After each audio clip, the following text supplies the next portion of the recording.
High five. Imbo barba to sanebe high five. Imbo barba to sanebe. Utu satono ram church. Satono ram church. Jesus. Mudzem faro. Rambochu mudzam faro. Itu wakachena. Hallelujah. Umu Jehova evuli minyango. Umu Jehova evuli minyango. Akekho ukavala awukhona msalwane asambeke uJehova evula iminyango uJehova evula iminyango akekho ungavala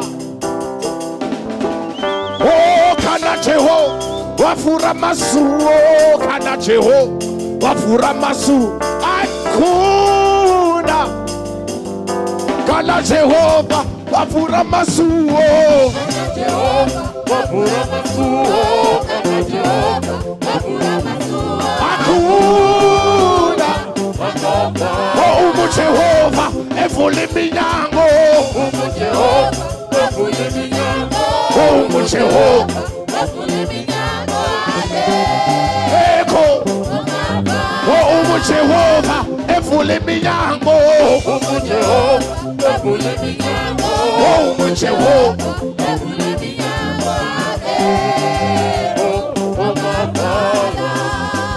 are you ready? Let's go. Chick.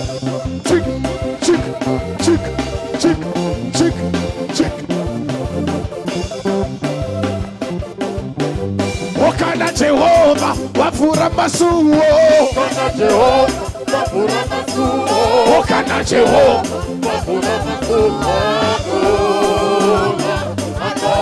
Wakana Jehova wafura masuo Wakana Jehova wafura masuo Wakana Jehova wafura masuo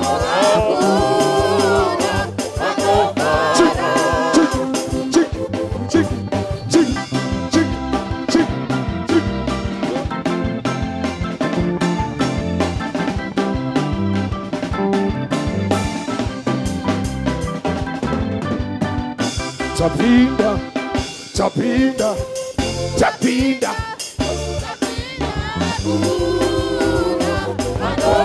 tapinda, tapinda, tapinda, tapinda, tapinda, tapinda. Hakuna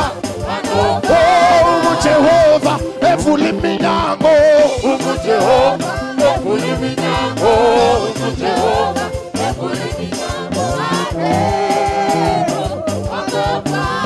Jehova evula iminyango, Jehova evula iminyango, Jehova evula iminyango.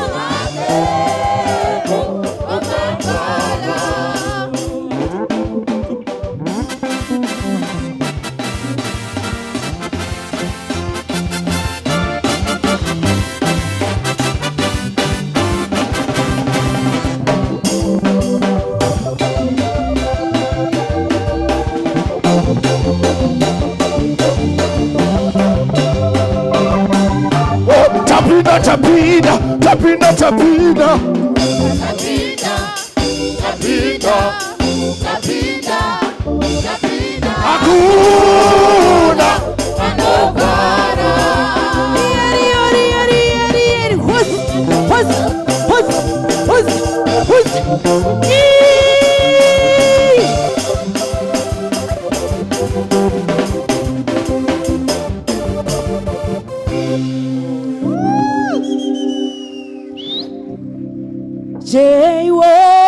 Jehovah, Jehovah,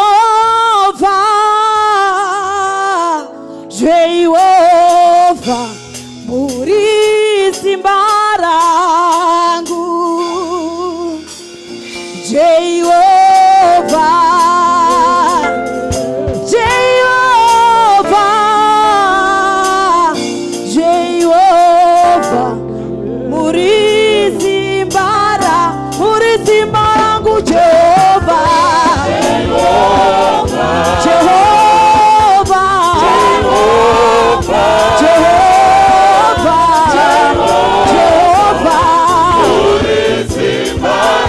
murithi mbarangu. Jehovah,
you, God. We honor you, our Lord Jesus, in this morning, oh God.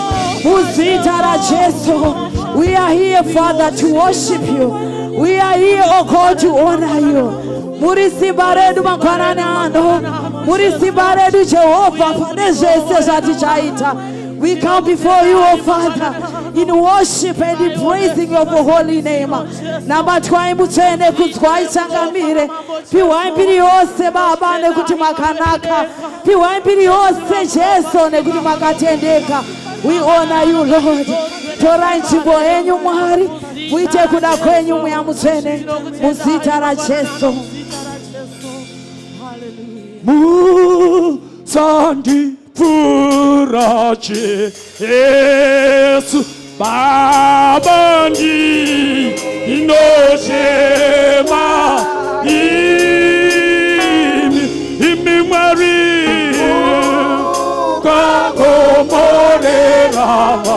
Ame Neni Omo Sangi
Akakomborera baba Jesu baba wangu mtakatifu kinotenda ombera maombi yako kuna Jesu mangwanani yako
Chambewo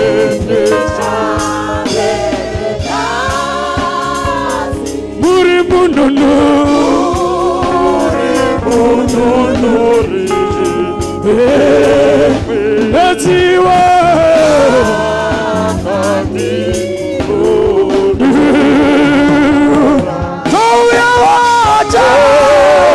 Yesu Amate Eziwa Kudo Ochemerai Imi Marimu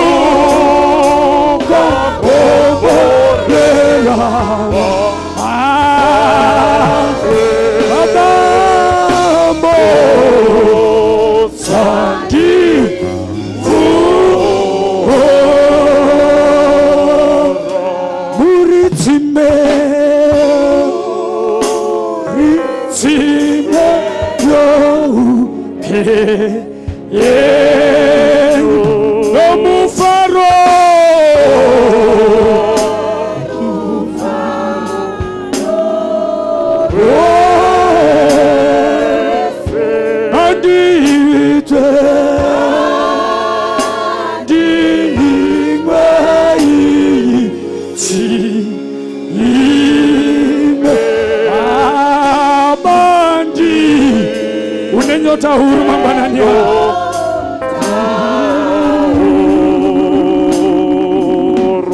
Toya waja Yesu Baba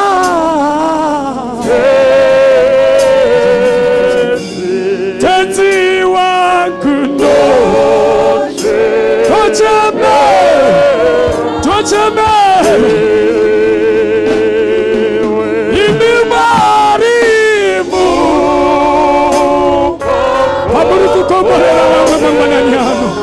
Chikomborele munyasha tenu Eniwo Sadi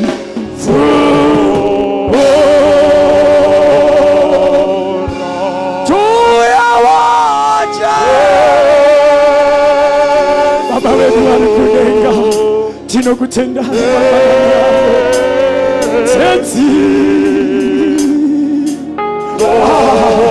Magwanani ano Yesu Magwanani ano changamire Atini kutemera imingari Ataunganira imi Jehova Baba wetu walikudenga Weka iwo kutifura Magwanani ano Wea mutene ngani walikumusolo kudenga Pamuri kukomborera wangwe Magwanani ano Pamuri kuroba fadza wangwe Pamuri kusimbisa wangwe Magwanani ano wea mutene Mea mutene muri kumusoro kudenga Pamuri kukomborera wangwe Magwanani ano Baba nesitara Yesu Baba nesitara Yesu Katiri ime iritime Tina yota urune mimwari Magwanani ano Yesu Baba wali kudenga Umambo wenyu mariga uye Baba wali kudenga Umambo wenyu mariga uburuke Magwanani ano mea mutene Tamirira simba renyu Tamirira kutaura kwenyu Rekaiwo kutifura Magwanani ano Pariri kushumirwa soko Mwe yedu yamirira kukamuchira Moyo yedu inenyota Inona mwari Inona imi Jehova Inona imi changamire Rekai kutifura Magwanani ano Pemuru kuropa fata wangwe Yesu omwari tiropa fatei Chino kutenda Magwanani ano Tinoramba tichikudza zita renyu nokuti makatendeka iyemi mutsvene munoshamisa rumbidzwa Magwanani ano ngoni dzenyu dzinogara nokusingaperi tiwanirewo nyasha Jesu zvatauya tauya pamberi pechigaro chenyu mweya mutsvene Baba we zvatauya Jesu taurai muupenyu wedu Mwari tishambei neropa renyu mutisuke nokuti muri Mwari mazvita changamire rumbidzwai kudzwai zita renyu ngarikudzwe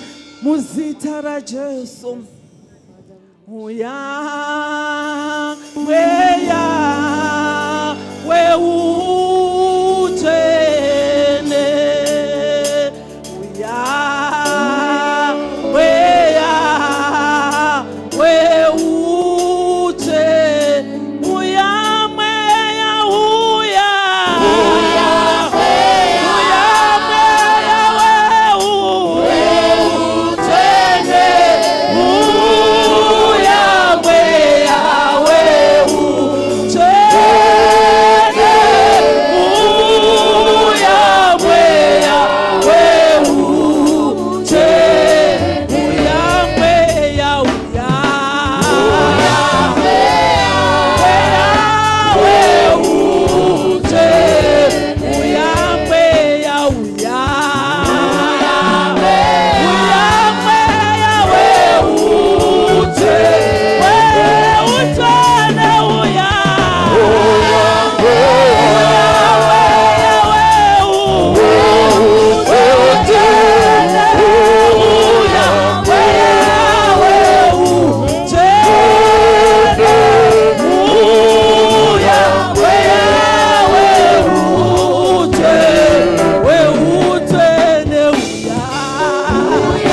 Tirinesimba pakati petu Jesu. Haribenyasha tinokubongai. Tinotenda muinzwirenyu Jesu.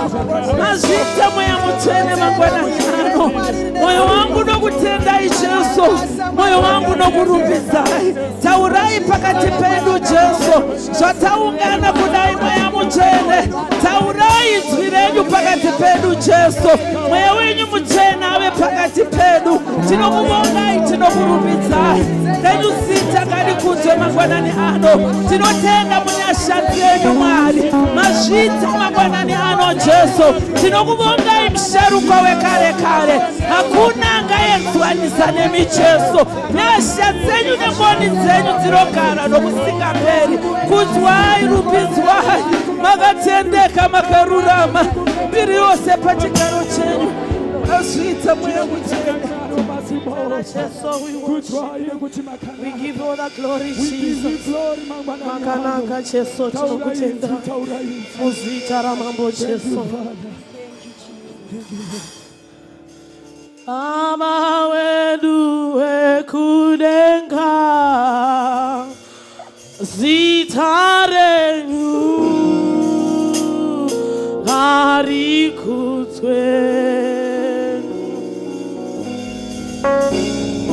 Baba wedu wekudenga, zita renyu ngarikudzwe. Baba wedu wekudenga, zita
Charubidza zita renyu Mwari tichitenda kamuri mugara pachigaro mangwananano Jesu kaombe tinokuudza zita renyu Mwari nekuti kuda kwenyu kana kukaitika panzvimbo ino hakuna zvinoramba kana kuda kwenyu Jehovha kwamurukira pakati penu mangwananano ngaribatswe neutsvene ngariombe zita renyu tinokutendai Jesu tinokutendai musharuka tinokuongai makanaka muzita ramambo Jesu tinokuremekedzai Mwari. We worship you Jesus. Thank you Jesus. We worship you. We glorify your name. Yes. Hallelujah. Hallelujah. Hallelujah. First John anovati, what manner of love the Father has lavished on us. Hallelujah. That we should be called the children of the King. Hallelujah. Mangwanana nasi tinakwenda pambe pamwe tichingovatenda tichingoti what manner of love you have lavished on us. Hallelujah. Hallelujah. Ngatingochikamidza mweya mutsvene at this hour. Praise the Lord.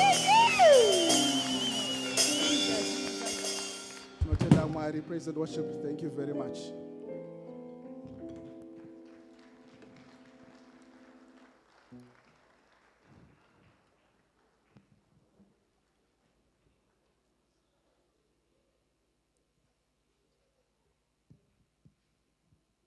Hallelujah. Hallelujah. Toda kungotenda Mwari nezuva rakati koshera. Hallelujah. Toda kungotanga nekungo remekedza our pastors in the house. Praise the Lord.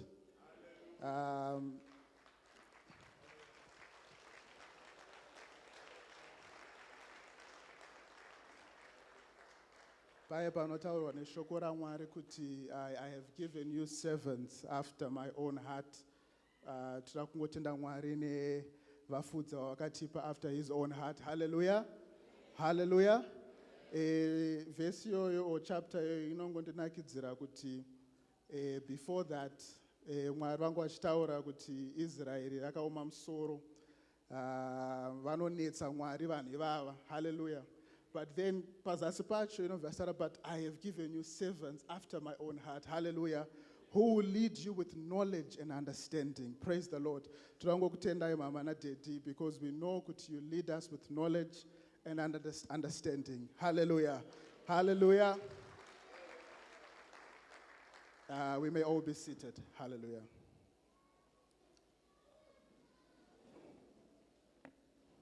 Sunday school, are you there? Sunday school, are you there? Hallelujah. Tunakugamuchirai mustara Jesu. Hallelujah. You may go to your classes. Panguva ino ndida kungoremekedza ana baba. Hallelujah. Ana baba inzwai kugamuchirwa in the house of the Lord. Hallelujah. Ndida kungoremekedza zvakare ana mai inzwai kugamuchirwa in the house of the Lord. Hallelujah. tira kungoremekedza the board of the elders. Tinokutendai nemukana uno inzwai kuremekedzwa gamuchirwai in the mighty name of Jesus. Amen.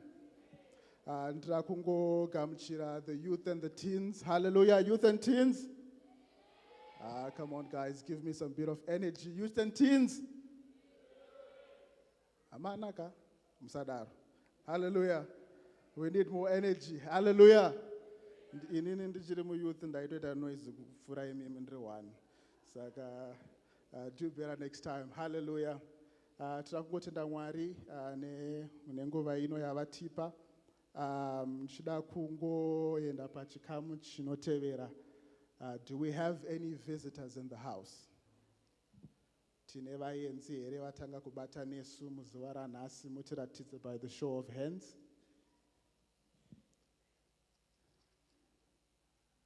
Kana pane munhu paside pako watanga kuona nhasi, chingomubatsira kusumudza ruoko. Hallelujah. Do we have any visitors in the house? I don't see any hands. Hallelujah. Praise the Lord. This is just shows kuti we need to do more work inviting our friends and neighbors. Hallelujah. Moving on to the next segment. Ma items, and you will come with this order. First item, tine Blessed Sisters, Vane song, followed by Babana Mai Lifa. Then the third one, Tina Secretary of our Tipama announcements. Hallelujah. You can come with that order. Amen.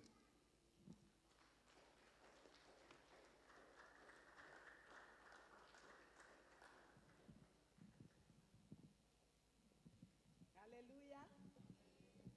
We greet you all in the wonderful name of our Lord Jesus Christ. Amen. Tudaungo imbira Mwari. Munguva yakaita seino tingoti tigare mavari Mwari. Amen. Amen. Mwari Baba wangu ndino ona vanhu vakasiya nzira yenyu vari varasi Mwari Baba wangu Mwari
ndichichema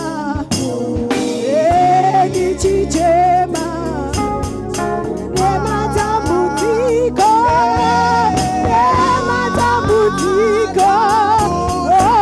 ayo anopera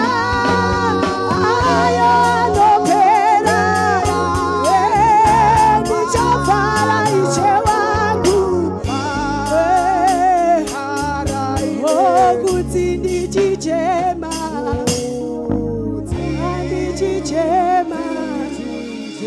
nematambudziko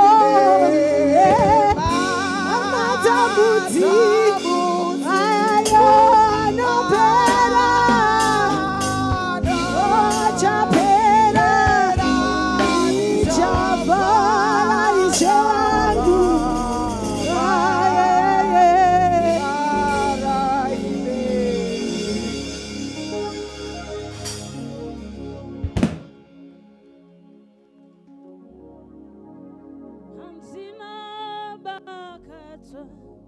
Handina utane musebe, handina bakato, handina utane musebe, ndofamba na Jesu chete, ndofamba na Jesu chete. Hallelujah. Hallelujah, chechi ya Jesu. Tauya kuzotenda kereke. Hallelujah. I'm a bit emotional. Hallelujah. Takasiwa na amai. Zvaiva zvinhu zvinorema. Amen. But patakagamuchira shoko, baba vati vachazoda kutaura pekupesera vanongoda kuisa maviri matatu. Tikati regai nditange. Hallelujah. Patakagamuchira shoko takaudza baba vakatirongedzai mabhegi. Haleluya. Ende ndisati ndogona kuzopakanganwa vakati muri kunourayei kumba like usavi. Ndikati baba tasara nemombe imwe chete ukanzi endai munouraya iyoyo. Haleluya. Ndoda kutenda kereke nerudo rwamakaita. Ndigotenda baba, ndigotenda masel group. Asi ndakaona ruoko rwaMwari. Pane zvakaitika patakaenda kumusha. Haleluya. Rudo rwuri chiko. Haleluya. Makatitarira. Hanzi na president, we are priests. We are kings and priests. Pandakasangana neshoko ndakati Mwari vai Mwari. Ndikarangarira yokuti behold, I'm your Lord. Haleluya. Vadikani ndo wakuda kuchema, but Mwari ngavandisimbise. Haleluya. Takaitirwa chinhu chakanaka nababa vedu naamai. Ndoda kutenda kereke ndibatsirei kutenda baba namama. Vakauya kuzochengeta amai. Havana kufamba vega. Kereke nditendereiwo baba namai masinire. Hama dzatakapuwa naMwari. Mwari ngavakuitirei zvakanaka. Isu toga hatigoni kukutendai. Kereke titendereiwo segroup randakapuwa naMwari. Haleluya. Baba namai chikasha nemhuri yese Mwari ngavakuitirei zvakanaka. Haleluya. Ndisingakanganwi baba namai magwenzi. Mwari ngavakuitirei zvakanaka. Vakauya kuzochengeta mama. Ichi chinhu chakandi ndakawa kuzvibvunza, takazvibvunza nababa Lifa. Ndikati nhaiwe umwe wangu, takazvitarisa, taikodzera here? Chii chationa Mwari? Mwari vakanaka. Mwari vakanaka. Haleluya. Ndakaona Mwari vachiita zvinhu. Haleluya. Takati Mwari mangozova Mwari. Pakasvika vana baba, zvinhu zvese zvakachinja. Musoro wangu waitenderera vadikani. Ndaishaya zvekuita. Asi pakasvika vana baba, ndakawa mwoyo wangu uchizorora. Ndakawa tichinzwa kunyara richidzika. Regai ndikuudzei chimwe chinhu vadikani. Pandakaroorwa 2008, ndakati mama, ini ndiri munhu anotaurisa. Ndikati mama, munopinda chechipi? Mama vakati ndazama kereke dzese muroora wangu. but chechi ndiri kukundikana. Ko iwe unopinda ipi kereke? Ndikati ndinopinda AFM. Kai ndinoda kuti uende kuchechi. Vanheru kana taakurara vaiti mailifa usati usati waimba wani kuti tinamate. Vaifuga maneni. Handinambovaona vachienda kuchechi. Asi regai ndakaona Mwari vanoshamisa. Mai vangu vakavigwa pachipositora. Vandaibata navo ndiri musikana. Ndakavakumikidza kuna pastor ndikati ndo vamwe vangu. Pakaimbwa chipositora chakare. Baba nevakaenda navo vanondipfupfurira. Ndinoda kutenda Mwari. Rudo ruchiko vadikani. Paye panotaura kuti rudo rwakapera. Oro vafundisi vanoda mari. Oro Mwari ndoda kutenda Mwari. Kuti ndava almost 10 years pano pakereke. Vamwe vachibuda chechi. Vamwe vachiita zvino. Indakaramba ndakashingirira. Haleluya vadikani. Ndingapedza nguva yose asi ndinoda kutenda Mwari. Vadikani ngatimbochenda zvakare mufundisi wedu timboisa maoko. Haleluya. Haleluya kereke. Nokutendai. Tinotenda mfundisi namai makaita basa. Makabata nesu segroup. Navaprofesa vamasinire tinokutendai nokusingaperi navamagwenzi. Makaita basa navachikasha. Nechechi yose tinokutendai makaita henyu nokusingaperi. Muitire vamwe. Amen.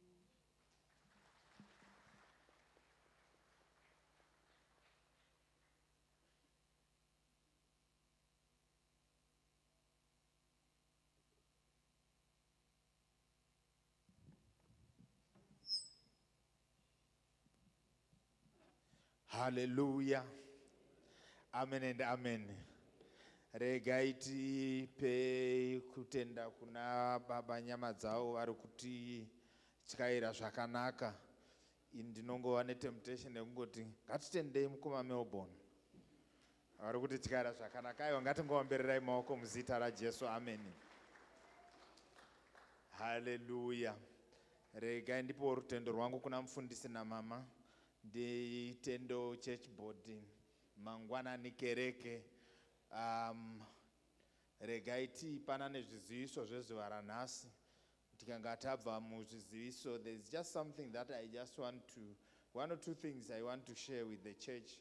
Ndosaka ndatopa item, ndakatonyoresawo item kuna mufundisi kuti ndine item yandinayo. Saka nguva ndikapiwa, saka ndangoti pandiri kupa zviziviso ndichingopedza ndobva ndapinda hangu muitem yangu. Regai titaurirane kuti tinenge tichifamba sei svondo rino iri. Mangwana we do have prayer and fasting. Tiri kubreaka fast yedu pano between 5 and 6 p.m. Tiri kuona kuti between 6 and 7 kunenge kwati svibei zvakanyanya. Saka ngatiuye pano tobreaka fast yedu. Mwari vachingokudzwa. Hallelujah. Amen and amen. Aiwa tinotenda Mwari. Ma all night aya ma Fridays takaudzwa aya. This week group riri kuita all night ye Friday inei group rema intercessor kureva kuti ma intercessor ese musi weFriday muri pano muchinamata Mwari usiku hwose zvichingotiitira zvakanaka. Amen. Kureva kuti group rako iwe neni riri kuuya. Tinayo nguva yedu yatichauya pano kuzonamata. Chiziviso changu chechitatu chiri kuti icho, we have a daily lunch hour time namfundisi na baba wedu pa lunch. Please come and listen to the word. Come and let's pray together. Just for 15 minutes, between 1 and 1:15. Many times it sets the tone of the afternoon, even your evening. Kana uchinge wa batana, kana kuti wabatirana na mfundisi panguva iyi. So it is important kuti tidaro.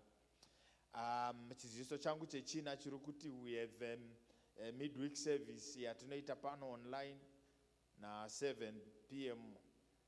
every Thursday. Svondo rineri ngatisanganei zvakare pa Thursday. Tinotenda Mwari. We had a wonderful time na mama Mugando last Thursday. Mwari vachingotitira zvakanaka. Izvozvo zvinongoramba zvichingotisimbisa pakati pesvondo torega kuita vatendi vesunday chete. Vatendi tiri kuyeuchidzwawo kuti ofisi yamufundisi inenge yakavhurika kana kuti mufundisi vanenge vari pano musi wechipiri. If you want to see him, he is available here between 9 a.m. na 3 p.m. that Tuesday or musi weTuesday iwoyo. Saka kana uchinge uri constrained on time, chingobata church office kana kuti ongovabata mowirirana nguva yamuda kuonana. Panguva iyoyo kana pasina wakabhuka unoonekwa panguva yako kana kuti munoonana panguva yawakatara ndakondoita zvinhu zvako. But kana uri seni anomboshaya zvekuita musi weTuesday, unongouyawo chero pawadira hako zvichingoita zvakanaka. Kana muine mumwe arimo unenge uchimboona maruva kana nekumbonanga mapepa nekudidi pano zvinobvumidzwa izvozvo. Just come and be pano pamusha pedu. You can come and be here, it is okay. Chiziviso changu chimwe chandinacho chiri maringe nemaladies. Maladies muri kuziviswa kuti there will be an online prayer yenyu musi weTuesday musi wa26 May. Iri kutanga na 12 midnight ichipera na 0030 kana kuti ichipera na 12:30 pakati peusiku. Munenge muchiitira pa WhatsApp group. Hanzi ngatibatiranei pamwe chete pa prayer iyi. Chechipiri chiri kubva kumadzimai chiri kuti musi weSunday 31 May madzimai vari kutengesa ma-eats soon after church. Kureva kuti vanosiitengesa vaya muri kungokumbirwawo kuti pazuva irori please vachingovapaiwo nguva vatengese ma-eats avo avanenge vachitengesa. Amen. Sorry, ndiri kutsvaga pen yangu muhomwe, but it's fine, it's okay. I will depend on my memory. Chechitatu chiri kubva kumadzimai chiri kuti madzimai vari kutengesa ma-themed adult golf t-shirts ari kuita 150 rands rimwe chete. Kana ari vevana kune ma-round neck t-shirts, ma-kids round neck t-shirts ari kuita 100 rands rimwe chete. Uye kune mabareta emadzimai ari kuita 100 rands. Vane mahimboka ari kuita ma-50 rands. And uyezve kune ma-year planner ari kuita ma-70 rands rimwe chete. Vanomada hanzi onai Sister Joyce soon after service. Mwari vachingotiitira zvakanaka. Chiziviso chinotevera chiri kubva kune Soup Kitchen. Utungamiriri hwesocial welfare huri kukumbira vose vanovolunteer with their services on Saturdays kuti vasare after service mungoonana kwekanguva kashoma shoma. Kana pane vanodawo kuvolunteer as well as to support timu iri with cooking and with serving ma-Saturdays, munokumbirwawo kuti musare zvakare muudzwe kuti zvinenge zvichifamba sei panguva iyoyo. Hallelujah. Regai tingoyekuchidzana zvishoma zviri kuitika mazuva mashoma ari kutevera.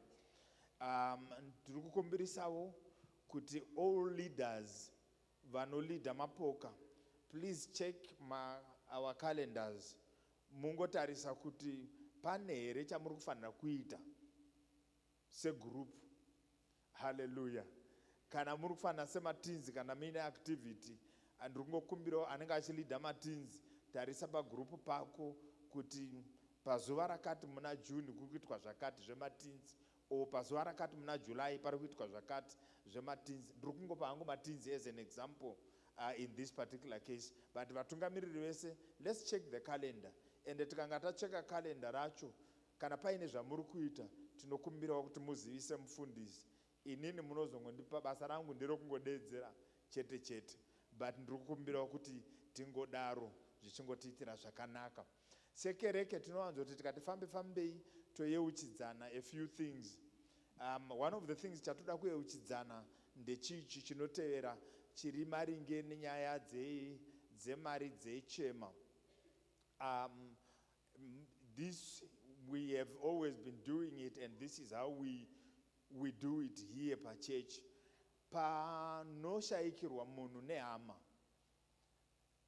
kereke ine zvainokupa as a contribution yechurch. Kana rufu rwaitika in your family, your immediate family, as an example, kana ndiri nini baba namai nyabadza, kana zvaitika kumba kwangu, uyezve kana vabereki vemunhu iyeye, baba kana amai, vachinge vashaya, church inocontributa something. Hallelujah. Amen and amen. Ndiri kungoitira vakadii, vamwe vakati joina pakati apa kuti mungonzwisisa kuti zvinenge zvichifamba sei, kureva kuti sekuru vangu vari kumusha vakashaya, handifaniri kutarisira kuti chechi ine zvaichaita. Hallelujah. Amen and amen. Zvekare kana tiine zvatiri kufanira kuzokuitira, usually unoshanda nesero group yako, tinokurudzira vekusero group kuti vaita sei vabate newe panguva iyoyo yefuneral iyoyo, kureva kuti munhu wese you need to actually belong to a cell group. Amen and amen. Ndo chikurudziro chedu. Vekumasero group vanoziva zvavanoita, ndo kunoitwa macollections ikoko, zvigoitirwa vagoita zvavanoita vari ikoko zvichingotiitira zvakanaka. However, we are not saying pane vamwe vanozotadza kuitawo pakati pedu, that is at their own free will, but isusu sekereke, this is what we do. Ndangofunga kuti tingojekesa ipapo nai kungotaurirana nai chokwadi. Cell group revitboy muri kukurudzirwa kuti musare soon after service muri kuonekwa nababa Gweshe. Regai ningoti sanganai mu meeting room yedu yatinowanzo kuva nayo mu prayer room zvichingotiitira zvakanaka. Regai nditi ndisati ndaita ma-announcement andingoita 1 or 2 ma-announcement ari kunoku. Regai tingokurudziravo mufundisi mundiregerere chiziviso ichi ndainge ndichida kuchipa last week, ndobva ndakanganwa uye ndobva ndakanganwa kuchinyora, saka munogona kunge musina kuchiona pazviziviso zvandakanyora nezuro. Mametriculants edu ese, vanhu vari kunyora mametric, kana vane vana vari kuita ma-A level kuZimbabwe, vari kuda ku-apply to get into universities and so on and so on. My applications at my universities, they opened on the 1st of April. Saka, this is the time to apply. Many of them, they close around the 30th of September. But when I was to apply my program, I got some medicine. Kunana VITS, they are closing in the next week or so. Usually their closure is very, very early. Regarding vandango yeuchidzo vana vari kuita ma-applications, ndapota zvangu kana uchiaplya, una-aplya program yaunoda, but ndapota zvangu tarisa report yako, ubva watarisawo kuti kunodiwei kuprogram ikoko, because kana program ine ma-requirements ekuti kunodiwa pure maths, iwo wakaita metric ine maths lit, hazvina basa kuti maths lit wa 100. Chinotariswa ndechekuti do you meet the minimum requirements. Zvauri kuda iwewe zvakakoshesesa, but zviri paripoti pako ndo zvaunofanira kutarisa kuti ndinomita here ma-requirements. Ndava kuti patinosarudza, ndinombogarawo mumakomiti iwaya, izvozvi unopiwa provisional acceptance based on ma-results ari kuonekwa pabepa. Amen. Not nezviri kudiwa. Pane vandakaona vanoda kuita engineering, but wozoona kuti zvaari kuita zviri paripoti yake neengineering yaari kuda kuita hazvisi kuenderana. Kureva kuti even ukaisa application inongotariswa yongoiswa paside. Amen and amen. Chiregai ndiye uchidziwo ma-applicants iwayo kuti remember paunonyora passport number, you are treated as an international student. Irrespective yekuti wagara muno kwenguva yakareba sei, you are treated as an international student. Saka ma-international students ese ane makota. Kana ndiri kuti makota zvinoreva kuti tine nhamba yema-international students or a certain percentage inobvumidzwa in a program. Kureva kuti kana uchinge wawana nzvimbo uri an international student usaite zvekunonoka. Kurumidza because kota inogona kudii? Inogona kuzara usati wasvika. Saka panobuda ma-results paya ngativei the very first people.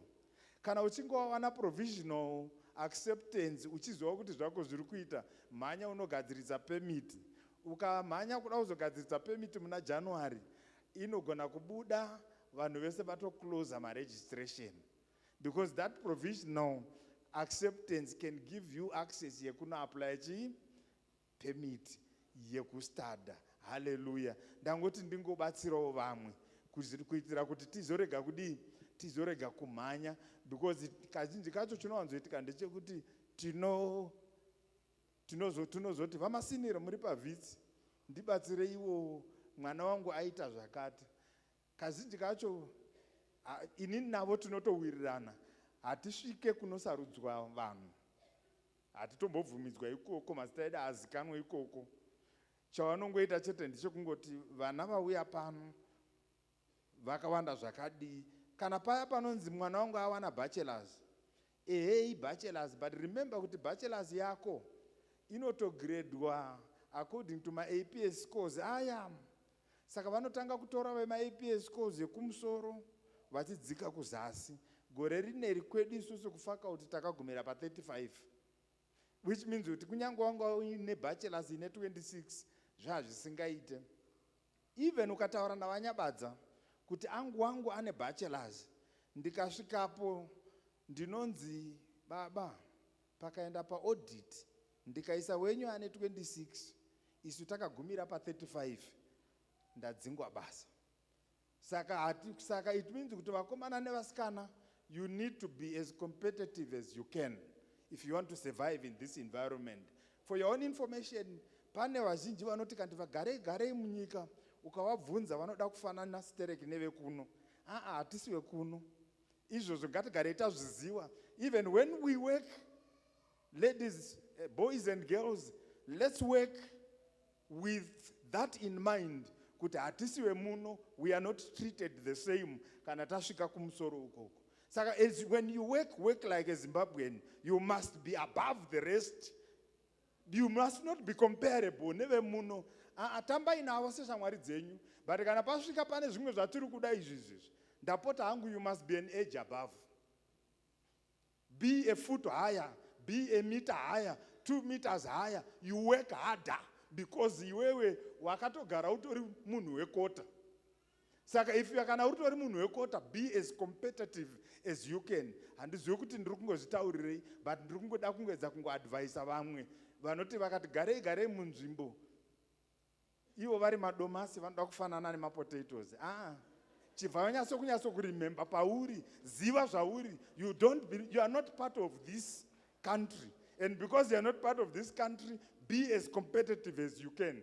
Kana patinoshanda kumabasa tinotoshanda titoziva kuti hatisi vemuno, because ukashanda uchiita kunge uri vemuno vanogona kunzwirwa tsitsi pakudzingwa basa, but iwewe wagara uchitonzi abahambe nevanhu vausingazive. Amen. Kwandiri kungoenda ikoko ndangoti ndingobatsirawo vamwe. Hallelujah. Amen. Vana baba, ndaudzwawo neutungamiriri vana baba kuti kune matikets aya ekuRandburg aya. Vana baba ari kuita va300 echitiko chiriko kuRandburg chakaiswa pagroup. Let's just go be there. Kune dare ririko. Kana tiri kuda kuona Champions League tobva taona tiriko, muripo wacho i300 chete. Regaiwo ndingoti ndiye uchidzo masoro group leader ese musi wa 30 May muruda kuona kwana baba Nyamunga 2 p.m. pano kune tea yenyu iriko. Hallelujah. Regai ndingoti pakati pevhiki today and tomorrow ndine hama dzandichabata individually. Tine chirongwa kana kuti tine chiitiko chatiri kuronga pano, tine mutambo watiri kuronga pano uri kufanira kurongwa within the shortest possible time. Saka tiri kufanirwa kuita sei kuti tiite zvatiri kufanira kuita zvichingotiitira zvakanaka. Regai ndichingoenda pane nyaya yekuti ngatisakanganwe kuti pano we have more opportunities edu atinawo on our social media platforms. Ndapota zvangu ngatiita sei, ngatiendei paInstagram, ngatiendei paYouTube, ngatiendei paTikTok, tingoidentify nezvinoitika pachechi panapa. And as an individual, please invite someone pachurch, invite someone today, invite someone tomorrow, invite someone the other day until Sunday. Tazouya tese zvichingotiitira zvakanaka. Regai tichingopedzisao ndisati ndapinda muitem yangu ndichingoti pano tinobvisa zvipo nezvegumi. Takaitirwa zvakanaka. It's not difficult to do that if you want to do that. Bible rinotikurudzira kuti tiremekedze Mwari nezvipo nezvegumi. We do it 4 easy ways here. You can transfer electronically, you can do my deposits by ATM, uyezve you can pay during the service. Kana kuti unoenda kuma-swipe machines ari kukoko. Regai ndichipesa chiziso changu chekupedzisira chiri maringe neMission House. But there's something that I just want to say a little bit about Mission House. Then ndobva ndangogara zvangu pasi because that was the item yandanga ndinayo. Hallelujah. Vakambopinda machechi ekumamisha vanozviziva kuti vanhu vakauya nevhangeri kekutanga vainzi mamissionary, isn't it? Amen and amen. Machechi mazhinji atakakura anga akavakwa anga ine zvikoro kumamisha. They were mostly machechi aidrivwa nemamissionaries. Saka pese pavainge vasvika semamissionaries, vaisvika voti tiri kuda kuvaka a place where the missionary will stay. And in many cases, kune vakamboenda kumaCatholics nemaAnglican, vaibva vavaka nezvikoro, vaibva vavaka nezvipatara, vaibva vavaka something that would serve that particular community. But vaita make sure kuti pachechi yavakwa panenge paine chechi inogara the missionary akauya. Handiti kuma missionary ikoko kana kuti paimba ya missionary ipapo ndo pamaiti Sunday mukamine manhanga enyu nechibage chenyu chaminacho kumunda kwenyu mainosheyawo nemupristita. Pana unoziva vana mai vaita kurawo tswanda dzezvinhu vachinosiya kumba kwomupristita. Zvaiitika izvozvo. But regai ndichikuudzai kuti within our framework isusu kunoku, it's a very different framework. Yakasiyana neframework iyoyo. Isusu kunoku, we have got what we basically call our mission house. Kunogara. Ndichati missionary futhi. Hazvichaiti. Kunogara our visionary. Kunogara mufundisi wedu namama. That becomes our mission house. Hallelujah. Mission house kwaienda vanhu vakasiyana siyana vari kuda kunonamatirwa. Kana wanga uri mukatoriki, wakana wakamboenda kukatorikiseni vainoreurira kureurura chaiko chaiko. Hallelujah. Kwaiendwa nevanhu vakangowanda. Kureva kuti kumission house it becomes part and parcel of an extension of this particular church. Kureva kuti kumba kwamufundisi is actually an extension of this particular church yatinoenda isusu panapa. Pakati pedu pane vamwe vasati vambosvika kumission house. That is an error. You need kumbosvikawo ikoko. Amen. Hallelujah. Why is it necessary kuti nditaure nezvemission house? It's important kuti nditaure nezvemission house because vazhinji venyu hamunyasonzwisisa zvinoitika ikoko. Munongofunga kuti mufundisi ndoko vanogara. Zvikanga zvango kana vabva vari ikoko vanobva vangouya kuchechi. But that particular place, it is a place where you and I, we can also find refuge. Amen and amen. Inini mufundisi handisanda kuudzai nyaya iyoyi but ndakutoitaura pano. zuva rangu rekutanga kuenda kumission house uko kuna Roma uko ndakasvika kuchidyiwa chikafu. Pakanga paine vanhu vakanga vabva pachechi but vaidya chikafu. Ndobva ndati semuenzi regai ndirambe kuti maita henyu regai ndirambe. Pane vamwe mai vavo vachiri muno vakabva vanditi chikafu chepamission house hachirambwe.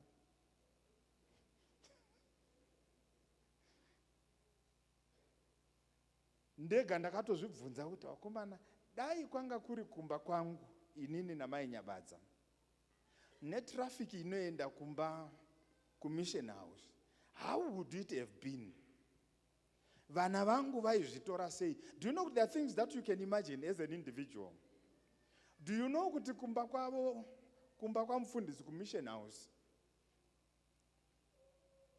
kuna admission room inoadmitwa isusu iwewe neni tikaenda tiine matambudziko edu. Mukauya kwangu hapana pekurara. But kumission house kuriko. Why? Because matambudziko edu ese nezvese nemanetswa edu ese anenge achienda kumba kwavo. Iwe andira kungoedza kungopa munhu imagination. I mean, just imagine. Ukasvika kumission house,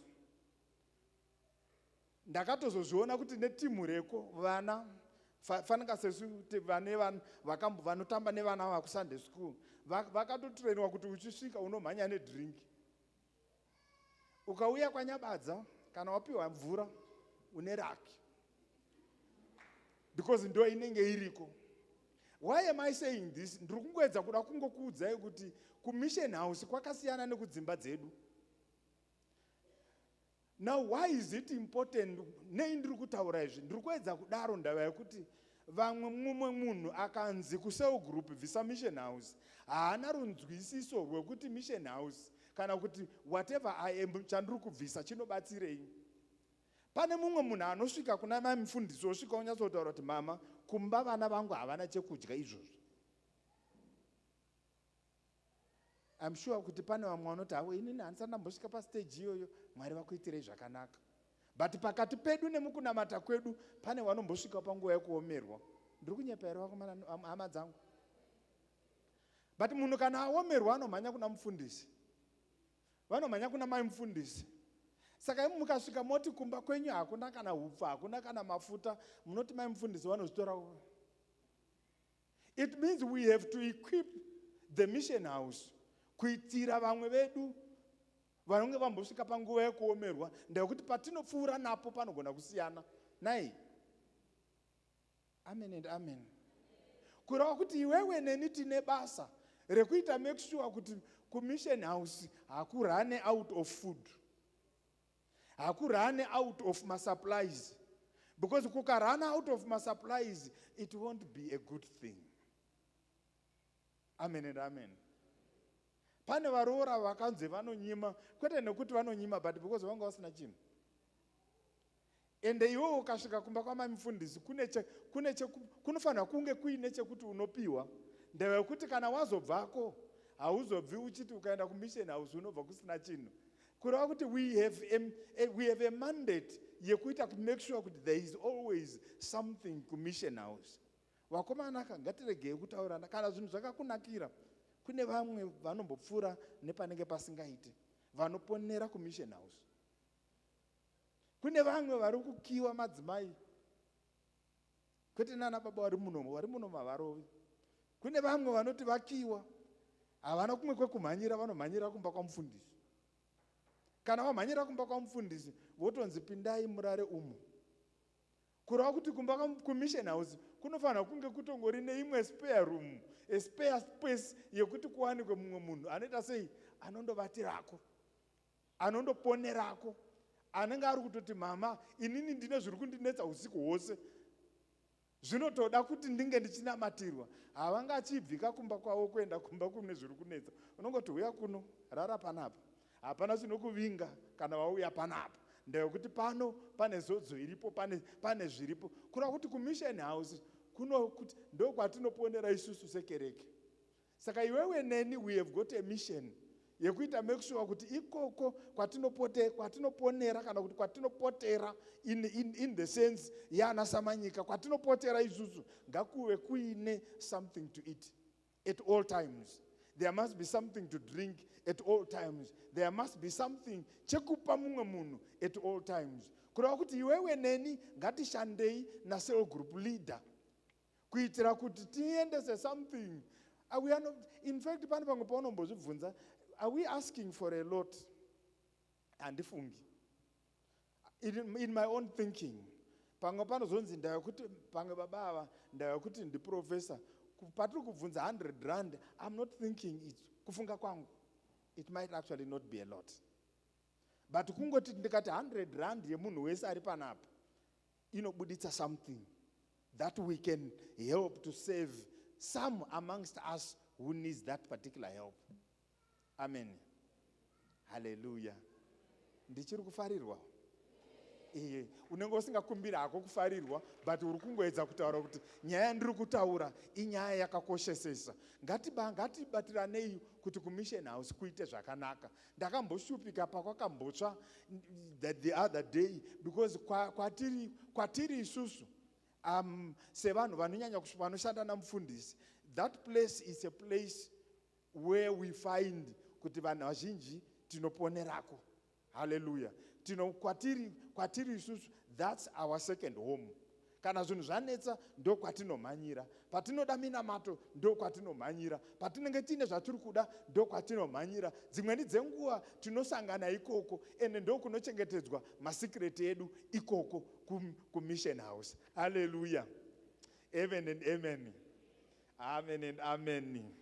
Aiwa tinotenda Mwari. Ndaimbofunga rimwe zuva ndikati wedu we dai chandakaona chinoitika kumission house, aiwa zvinoitika kuDon't Worry zvinochengetedzeka. Amen. Kadai mukandiona ndiri koko ndaendawo nedzangu ndotozova kuti dzakachengetedzeka. Kureva kuti kumission house it's a safe place for us. It's a safe place yekuti tinge tiine zvatiri kuita. Regai ndidzosere nguva kuna baba nyama dzavo vapedzise nyaya dzavo. Amen.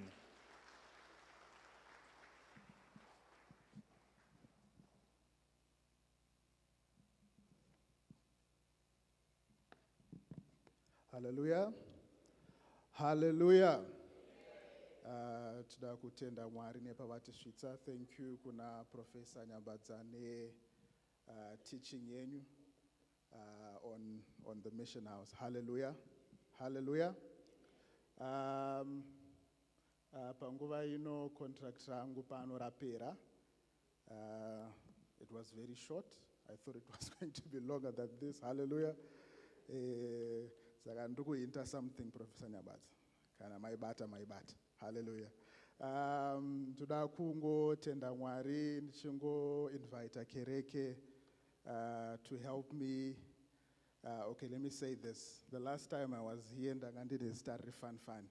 Ndarisinaga wait. But now ndagawanirwa nyasha kuburikidza nenyasha dziri panzvimbo ino. Hallelujah. Muchindoona panapa, I am now a very respectable man. Hallelujah.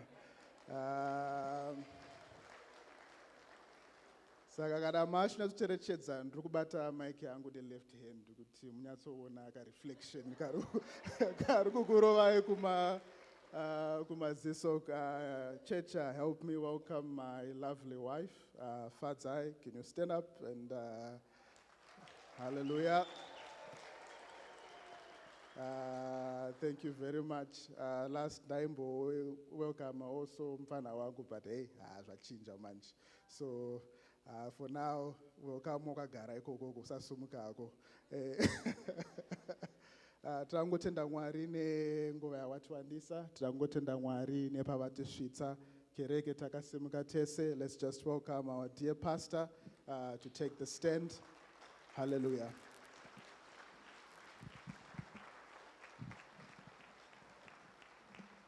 Farirai baba nyama dzavo nai vafarirei muzita raJesu. Hallelujah. Farirai baba nyama dzavo. Just add some bit of bass to it so that it can do better. Thank you so much. Tifarire zvakare even naSister Rumbi vanga vachilida ku-intercession. Hallelujah. Muzita raJesu. Hallelujah. Baba Nyabadza, I'm not trying to dilute what you have said, but I want to say something. When we grew up, I was raised under the feet of one of the apostolic generals, Ainzi, Pastor Mkanga. We were taught one thing. Ukaenda ku mission house, aurambe chikafu. Zvamunoti ndakaguta, handisi kuda kudya, uchifunga kuti uri kunzwira tsitsi vasina. That is actually denying the presence of God. Chikafu chepa mission house chinodyiwa. Reason being, you are partaking in the anointing of the apostle residing in that house. Whether chichishata chine zvachinoita munyama yako iwewe. It's a healing therapy. Tine vamwe baba vaimboshumira kwaRusape vainzi Mufundisi Nyakutya. Vaenda kunyamaropa vapaita outbreak yemudumbu parevival. Ende vakatora chibage kwakudya half. Kwakutanga kuchipunungura kwakupa vanhu tsanga diarrhea ikamira. Vari kutadza kuita vana vanobatwa nemadzikirira ari excessive, vanorwa kudzimba, vane minyama. Imwe yacho haiperi nekunamatirwa papulpit. Unongobhuka unorara kumba. Just kungonorara kumba kwa mufundisi. Even ukarara pa carpet, even ukarara kuseri kwesofa. Ini ndakamborerwa nevainzi Mufundisi Mapfumo. He had this habit. Every youth boy waifana unorara kumba kwavo. Every youth girl waifana unorara kumba kwavo. Vaiti, I am releasing the apostolic power of marriage by sleeping by my house. Papa sina pekurara pakanaka, it was an orphanage. Tairara dining, tairara pamwe pacho pane patakaradzwa mujarata. But that sleeping yekurara ku mission house, it's a healing therapy. Pane zvazvinoita. Kungonosvika kumba kwa mufundisi wobva vati, I can't eat it. Mama, keep for others. You are running away from anointing. If we don't share food, we are not sharing in the anointing. You need to go and eat commission house. Even ukabva pano, ukaenda kumba kwa mufundisi, go and eat what is set before you. Even tea yacho isiriyo type ya munomwa. Because pamwe pamunouya kumba kwedu, ma levels edu ano accommodate everyone. Pamwe anenge ari pa 5%, ima ku 95%. You won't die. You won't die. Just eat. It has means something. Vana vamwe vaya vanoita misikanzwa. Ukabvunza vamwe vabereki vari muno vanokuudza kuti ndikaona kuti mwana uyu anyanya addiction. Pambacho handimunamatiri ndoti ndipe. Ndombogara naye 2-3 days achirara kumba kwangu. Zvine zvazvinoita. Zvine zvazvinodi zvazvinoita. Kana muri vanhu vakuru atikuradze mudining. Titori ne a guest house. And there's one thing with our guest house. Our guest house has slept powerful pastors. Our guest house has slept more than 15 pastors. So you are sleeping on the same bed. Pakamborarwa na overseer Matekwe. Urukurara pa same bed pakamborarwa na overseer Nyeremuka. Urukurara pa same bed pakamborarwa nevasharukwa vana Pastor Tashu vakadarika nepo, vana General Secretary, vana Charukwa vakaparara. Kureva kuti iwewe madzikirira ako angazonyanya kuita simba rakaita sei rekunodambura anointing yese yakadarika neipapo. Chako iwewe chine chakazonyanya kuita sei. Saka ku mission house, it's not only for the struggling people. The mission house is for the church. Can I repeat this? It's for the church. For the church. Because ku mission house, tikakupa drink koko musingamwi, ingomwai one day does not kill you. ingomwai, one day does not chi. Ingomwai, don't make a mistake yekuenda kumission house wobva usina kudya. It means something. Ndirikumhanya, unomhanya usiya zvimwe. There is an anointing. Isu takarerwa kuchipostori from AFM. Zvainzi ukasvika kumission house, unotodya something. Unotofanira kudya chi? Something. Kuno munhu wekuti kuchechi kwacho hauyi kana isiri weekend, isiri Sunday. Kumission kwacho, mission house kwacho hauendi. Do you know ukabatwa nemweya wesuicide, mweya wekuzvisungirira, unotreatwa nenzvimbo 2. First treatment yesuicide, unochirara panapa. Ipo panapa, unondikumbira, haungobatiki vazvambarara panapa, unondikumbira, ukanzwa wauda kuzviuraya, unondikumbira, baba ndokumbirawo kuenda kuchechi, daunorara papulpit, ndokubvumira, unouya uzvambarara panapa. Haubvi pano mweya weuchipo, unobuda. The next thing, kungonogara mumba kwamufundisi 1 or 2 hours, wobuda woenda. That spirit will disappear completely because Satan akauya kuzoba kuuraya nekuparadza. Saka the moment you come, ipo papulpit panorarwa, kungozvambarara ipapapa. Even ukanyanya kuita rova stereki, ipapapa panorarwa apa. Kungopa zvambarara ipapapa, kuita prostrate position, a total surrender on your face. Apa apararwi sideways, panorarwa prostrate position, straight on your face, head down, all your body touching the ground. It's apostolic, it's spiritual. Uchibva ipapa, something happens. Vaskana, vana mama, imbonditi maoko mudenga yaka. Chimwe chiri kupa madhimoni makicheni yenyu kubika chikafu chinoshata, inyaya kuti hausati wambobika ukicheni kwamaifundisa. Ndosaka uchibika mvura dzaunobika izvozvo.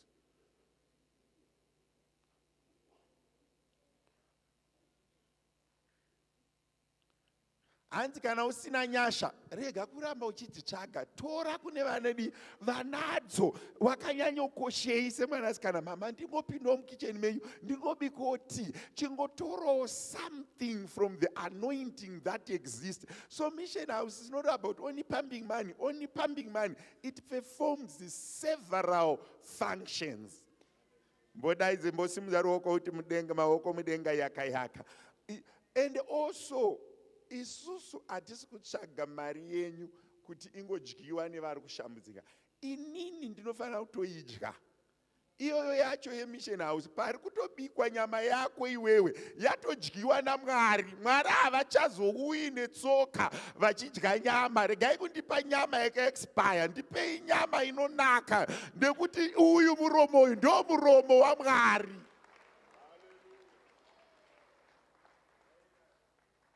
Ndipei nyama inonaka, ndipei chikafu chinodyika. Pandiri kudya, muri kugadzira tafura yevana, muri kugadzira ramangwana revana, muri kupateka in the kingdom. Izvezvi kana ndakachena kudai, pane mumwe munhu ari kutoropafadzwa so.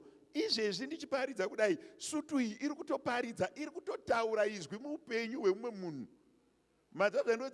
Zvakafanana namai vako vachiti bhachira ndakatengerwa naJeniri.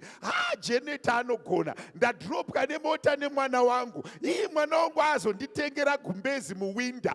Kumunamato unokunda kutsanya, munamato unokunda kudya bhurai neshamwari dzako. Kana uchida kuropafadzwa, chengeta vafundisi, chengeta vabereki vakakubereka panyama. Rega kuisa Brazilian hair mai vako vasina gumbezi kuchitonhora kudai.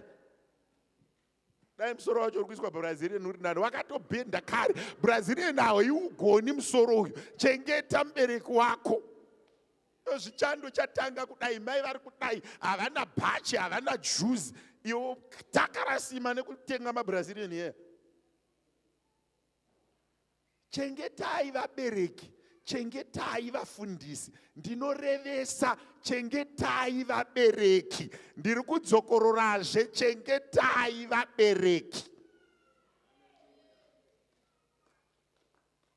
Amai vangu havana basa, ndinovatengera kufashion world, ima kunotenga masipoketi moenda kuEdgars. Regedza imimi makaendeswa kuchikoro wanimimi, hamuna kuendeswa kuchikoro zve2 cents. Chengetai vabereki, vatengerei zvinoenderana nemari yamunotambira. Regai kukanganwa vabereki. Hauchadi kudaira ameni. Kune munhu ari muJoburg ana mai vanorara pasi. Izvezvi kutaura kuno kumai vako ari kurara pasi. Mwari vakurove neshamu, vakurambe vachidaro.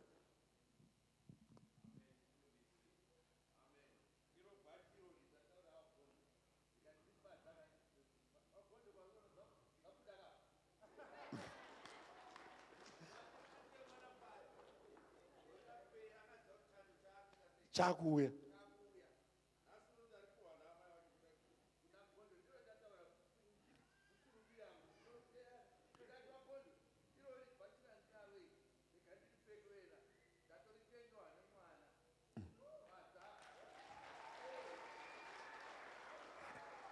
So tikati fambe zvakanaka kurangarira vabereki. Vanoshanda vanogona kungozvitengera. But kungoti rabva kumwana. You see what I'm saying? So let's not forget vabereki. Let's not forget our pastors. Ini nevabereki vako tinogoverana pauri. Manzwa zvandikuedza kutaura. Yes, tinogoverana papi? Pauri. Zvimwe munhu abva atotsamwa. Kutotsamwira iyo iyi. But ini ndinongofunga kuti kana vakuno kuJoburg nekuchipa kwakaita bhutsu, mubereki wako hachafaniri kupfeka washu. Weduwe, ingovaitirai zvakanaka. Kana vari vapenyu, ngatingovaitirei zvakadini? Zvakanaka. Unoziva kuti kune munhu wekuti anoita pati neshamwari, agodya nyama inodhura, mai vake vasina cooking oil. Alright.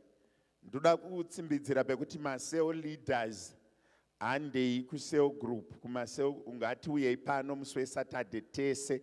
Tinoda kuona we need to do 1 or 2 programs. Vanoseva miviri vashe handei praise and worship.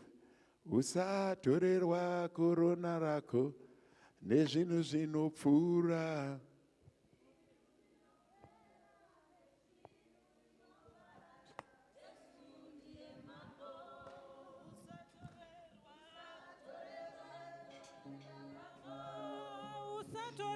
Usatorerwe korona yako nezvinhu zvinopfuura. Nezvinhu zvinopfuura, nezvinhu zvinopfuura. Jesu ndiye mama. Usatorerwe tariro yako. Shorema usatorerwe tariro yako. Nezvinhu zvinopfuura, nezvinhu zvinopera, nezvinhu zvinoparara. Jesu ndiye mama. Usatorerwe tariro yako. Shorema usatorerwe tariro yako. Nezvinhu zvinopfuura, nezvinhu zvinopera, nezvinhu zvinoparara. Jesu ndiye mama. Usatorerwe tariro yako. Shorema usatorerwe tariro yako. Nezvinhu zvinopfuura, nezvinhu zvinopera, nezvinhu zvinoparara. Jesu ndiye mama. Nezvinhu zvinopfuura, nezvinhu zvinopera, nezvinhu zvinoparara. Jesu ndiye mama. Nezvinhu zvinopfuura, nezvinhu zvinopera, nezvinhu zvinoparara. Jesu ndiye mama. Nezvinhu zvinopfuura, nezvinhu zvinopera, nezvinhu zvinoparara. Jesu ndiye mama. Nezvinhu zvinopfuura, nezvinhu zvinopera, nezvinhu zvinoparara. Jesu ndiye mama. Nezvinhu zvinopfuura, nezvinhu zvinopera, nezvinhu zvinoparara. Jesu ndiye mambo. Nezvinhu zvinopfuura, Nezvinhu zvinopera, nezvinhu zvinoparara. Jesu ndiye mambo. nezvinhu zvinopfuura, Nezvinhu zvinopera, nezvinhu zvinoparara. Jesu ndiye mambo. Ndaimbisa song iyi kuti patiri kutora muviri washe, let's take our mind back and think no kuti zvinhu zvese zvatiri kunzwa zvinodarika, but zita raJesu nenyasha dzaMwari hadziperi. Tirege kutorerwa kubwinya kwaMwari patiri kutora muviri washe nenhamo dzatasiya kumba, kana nevari kurwa nesu, kana nezviri kutiremera. Umboti Mwari, pandiri kutora muviri washe nhasi, ndibatsirei kuva nemurangariro wekuti makandifira uye ndiri kurarama mamuri. Regai ndikumbire ava church administrator vanamate vachikumikidza muviri washe mumaoko ashe, nekuti shoko raMwari rinoti akatora muviri, akatora mukombe akati uyu ndiwo mukombe wangu, ropa resungano itsva rinodeurirwa imi. Apedza kuvonga akazotora chingwa akachimedura, akadzokororazve mazwi aya akati uyu muviri wangu unoparadzirwa imi. Murambe muchiita izvi kuti muchindirangarira. 1 Corinthians chapter number 11 kubva paverse 24. Regai ndikumbire vanamate vachimisikidza muviri washe pataakuutora tipamberi pavo muzita raJesu. Ngatinamate Baba, tinokutendai panguva ino yemangwanani.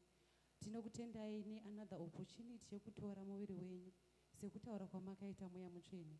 Baba, tiitirewo zvakanaka Mwari, tisatorerwe tariro yedu nezvinhu zvisina maturo, but patiri kutora muviri washe uno Jehovha, tinonamatira for restoration, tinonamatira for good mindsets anotiswededza padhuze nemi Mweya Mutsvene.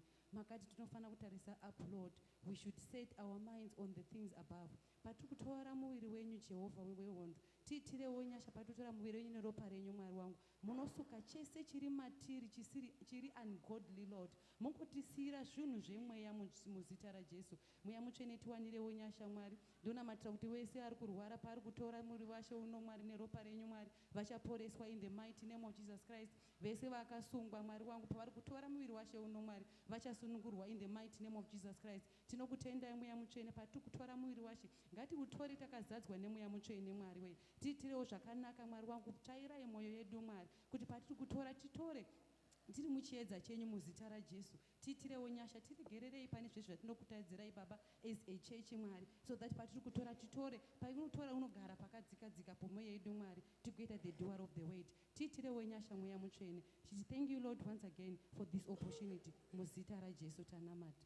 Amen. Hallelujah. Ndoda kuti varambe vachingoimba the same song.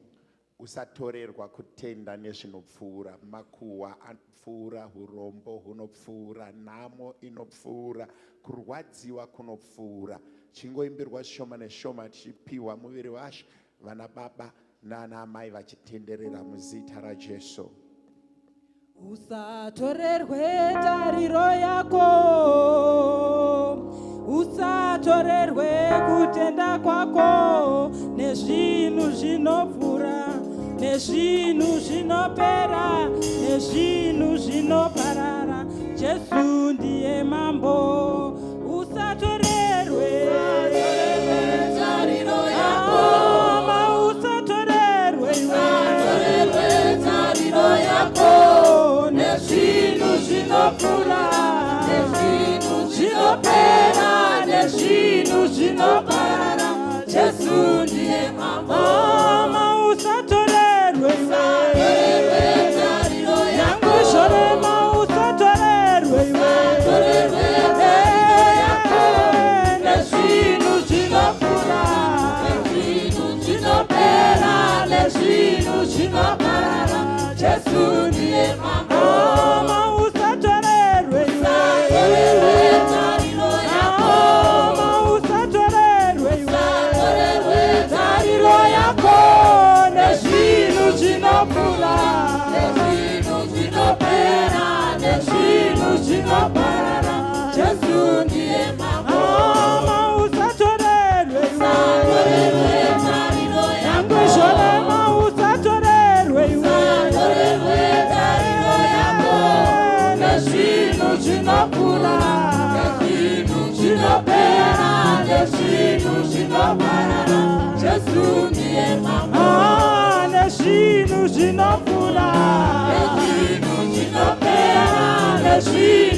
zvinoparara Jesu ndiye mambo nezvinhu zvinopfuura nezvinhu zvinopera nezvinhu zvinoparara Jesu ndiye mambo nezvinhu zvinopfuura nezvinhu zvinopera nezvinhu zvinoparara Jesu ndiye mambo nezvinhu zvinopfuura nezvinhu zvinopera nezvinhu zvinoparara Jesu ndiye mambo usatorerwe tariro yako usatorerwe tariro yako nezvinhu zvinopfuura nezvinhu zvinopera nezvinhu zvinoparara Jesu ndiye mambo usatorerwe tariro yako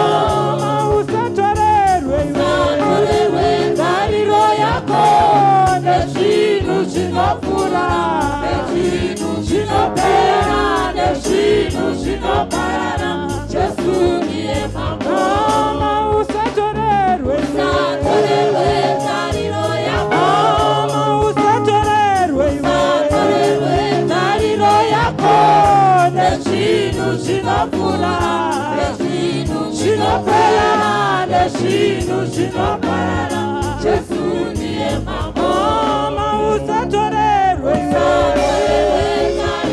yangozvorema usatorerwe tariro yako nezvinhu zvinopera nezvinhu zvinopera nezvinhu zvinoparara Jesu ndiye mambo nezvinhu zvinopfuura nezvinhu zvinopera nezvinhu zvinoparara Jesu ndiye mambo nezvinhu zvinopfuura nezvinhu zvinopera nezvinhu zvinoparara Jesu ndiye mambo nezvinhu zvinopfuura nezvinhu zvinopera nezvinhu zvinoparara Jesu ndiye mambo nezvinhu zvinopfuura nezvinhu zvinopera nezvinhu zvinoparara Jesu ndiye mambo nezvinhu zvinopfuura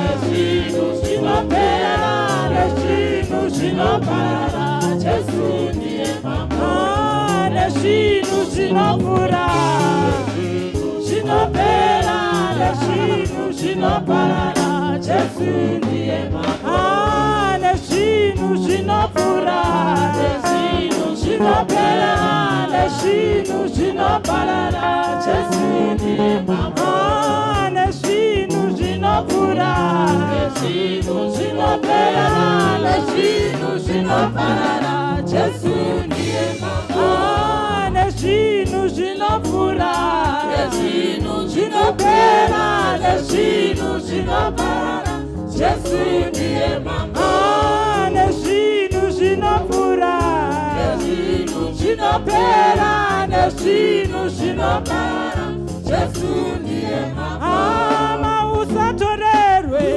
tariro yako usatorerwe tariro yako nezvinhu zvinopfuura nezvinhu zvinopera nezvinhu zvinoparara Jesu ndiye mambo usatorerwe tariro yako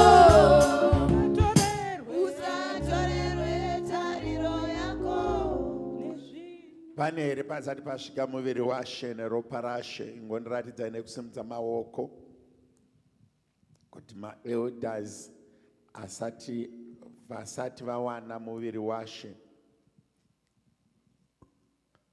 ndigotuma maelders aende ikoko kana paine vasati vagamuchira ropa nemuviri washe tigotuma maelders auye kwamuri ndine hama dzakadaro kana ndisina ngatingoimbirwai zvishoma tichipedzisa kukolekta macups musazo vachine macups maempty cups chingosimudzai futi maoko kana musati muchiri nemaempty cups asati atorwa muzita raJesu Mungangosimudza maoko zvinovabatsira kuuya ipapo nekukurumidza tiende pane chimwe chikamu. Rakanaka iro zuva randakatenda kuna She. Moyo wangu fara zvako udza vanhu airo ranaka Jesu ndiye wakanditidzisa kurinda nokuteura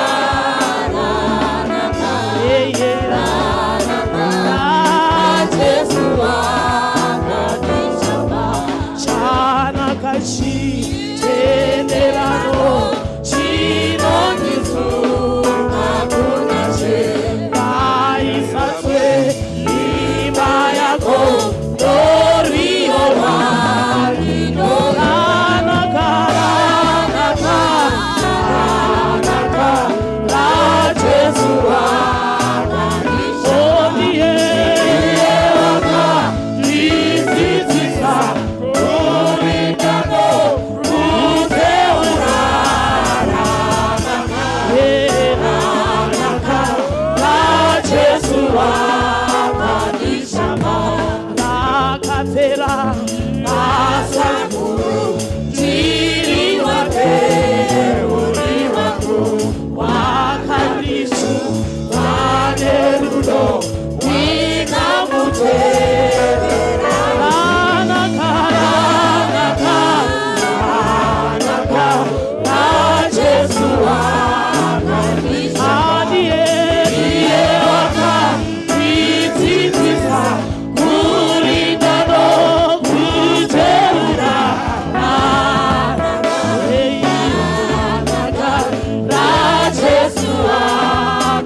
Chimbotenda Mwari masikati ano ungosimudza maoko uti Mwari maita henyu. Nemasikati ano chimbotaura 1 or 2 words ungoti Mwari maita henyu masikati ano muzita raJesu. Amen. Manya mungandiudzirewo vana mama kuti ngavarege kusuka matray vauye kuchurch. Matray vanomasuka even after. Mindfulness, I'm repeating this every Holy Communion. Matray anosukwa after. Andiparidze apa vana pasina vanhu. Chimboudza mumwe munhu kuti fire. Chimbodzokorora uti moto. Aiwa unaundinzwa. Dzokorora uti moto. Vari kumedia ndisirewo fly apa mungoti moto. Zokorora masikati ano uti kune moto unobva kudenga. Kune moto unobva Zokorora kudenga. uti kune moto unobva kudenga. Kune moto unobva kudenga. All right. Go. Ahab akafa. Ahab died. Vakauya murume ainzi Ahazia pachigaro kwaSamaria. 2 Kings chapter number 1. Ahazia akadonha pakamuri yemba. Ndakamirira madzimai ari kuHoly Communion. Atigoni kusuka ndiro panguva yekuparidza. Ahazia adonha mukamuri yepadenga. Achipedza kudonha, kwaive nemunhu ainzi Beruzabheu panzvimbo yeEkroni yanga yakabatana neSamaria. KuEkroni kune murume ainzi Bhezebhabhu aizikanwa nekuprofita. Ahazi vatuma vanhu kuti vanobvunza murume uyu kuti zvandadonha ndichararama here. Ndine munhu here mangwanani ano? Anobvunza vanhu kuti ndichararama here. Iri kungoti kana mwaya hanzi kana denga raakuburuka. Anditi the burning bush. Ndiri kudzoka ipapo. Now, Ahazia atuma vanhu kuti vaende kunobvunza va 50, 1 king and 50 fighters. Kuti vanobvunza Bhezebhabhu kuti ndichararama here. Iye adonhera muSamaria. Unogara pasi manje manje ndakamirira madzimai ari kusuka ndiro. Kana vachikusuka toramba takamira. Maimufundisi nedare renyu kana maakuseva aritari ngatipinde muchechi. Alright. Achinobvunza Ahazia kuti ndichararama here. Mwari kwakubva vatumwa mutumwa kuna Eria. Elijah uyu anga apa mazuva ekupedzisira. Ukaverenga shoko raMwari zvakanaka pana 1 Kings chapter number 19 akanga atono appointa Hazael, Jehu na Elisha vakanga vaamupicture. Now ndoda kubuditsa nyaya yemoto. Imboudza mumwe munhu kuti fire. Imboudza mumwe munhu kuti fire. Imboudza mumwe munhu kuti kuna Mwari vanopindura nemoto. Auya ne 50 people masoja ne 1 captain ada kubvunza kuti ndichararama here. Mwari kwakuti kuna Elijah, enda unovadzosera kuna Ahazia unoti maenda kuEkroni hakuna here Mwari kwaIsraeri. Why? Ahazia haana kunobvunza Elijah because aiziva hunhu hwaElijah when it comes to holiness. Akanga achiramba Elijah. Why? Elijah aitaura chokwadi, but kuna mambo weEkroni kwaipindurwa vanhu zvavanoda kunzwa. Ndopari kunzi mabudirei muSamaria mukasabvunza muprofita. Iye paakaudzwa zvikanzi mambo maakuenda kuEkroni hamuchararama. Verse 10, 9 and 10 ya 2 Kings chapter number 1. Zvakanzi hamuchararami mambo muchafa. Zvikanzi endai munotora Eria pagomo. Verse 10. Eria akanzi dzika gomo. Ahazia anokuda. Hanzi munhu waMwari dzikai gomo. Ahazia anokudai. Zvikanzi kana ndiri munhu waMwari, fire must come from heaven and burn you. Varume 50 vakatsva. Ahazia akaita nharo. Akatumira vamwe 50. Akati endai munoudza munhu waMwari kuti dzika gomo. Paakadzika gomo, pavakakwira gomo, zvikanzi munhu waMwari dzikai. Zvikanzi kana ndiri munhu waMwari itsvai. Vese vakatsva. Third time, verse 14. Pakazouya vakati tinzwireiwo nyasha. mukoshese upenyu hwedu. Kana matinzwira nyasha, koshesai upenyu hwedu. Kwete waAhazia ari kufa, denga rikaburuka rikati Ahazia adzidza, chidzikai gomo, asi hazvina kumutadzisa kufa. Ndine mumwe munhu wandinoda kutaura naye masikati ano, kuti pari kurongwa nyaya idzi dziri kuitika muupenyu hwako, pari kurongwa izvi, imboti Mwari dzikai nemoto, iti Mwari wemoto burukai nemoto, iti Mwari burukai nemoto. Burning bush, chapter number 3 ya Exodus, inouya pari kunzi naMwari ndanzwa kuchema kwevaIsraeri muIjipita, kwaita Faro aomesera vanhu. Mwari kwakuapia kuna Moses ine burning bush risingatsvi. Ndiri kuti kana Mwari vakurangarira masikati ano, kana minamato yanzikwa, kana zvatakambokumbira zvanzikwa, Mwari ngavamboapia nemoto. NdiMwari vanoapia nemoto. 69 times in the Bible God has appeared through fire. Amen.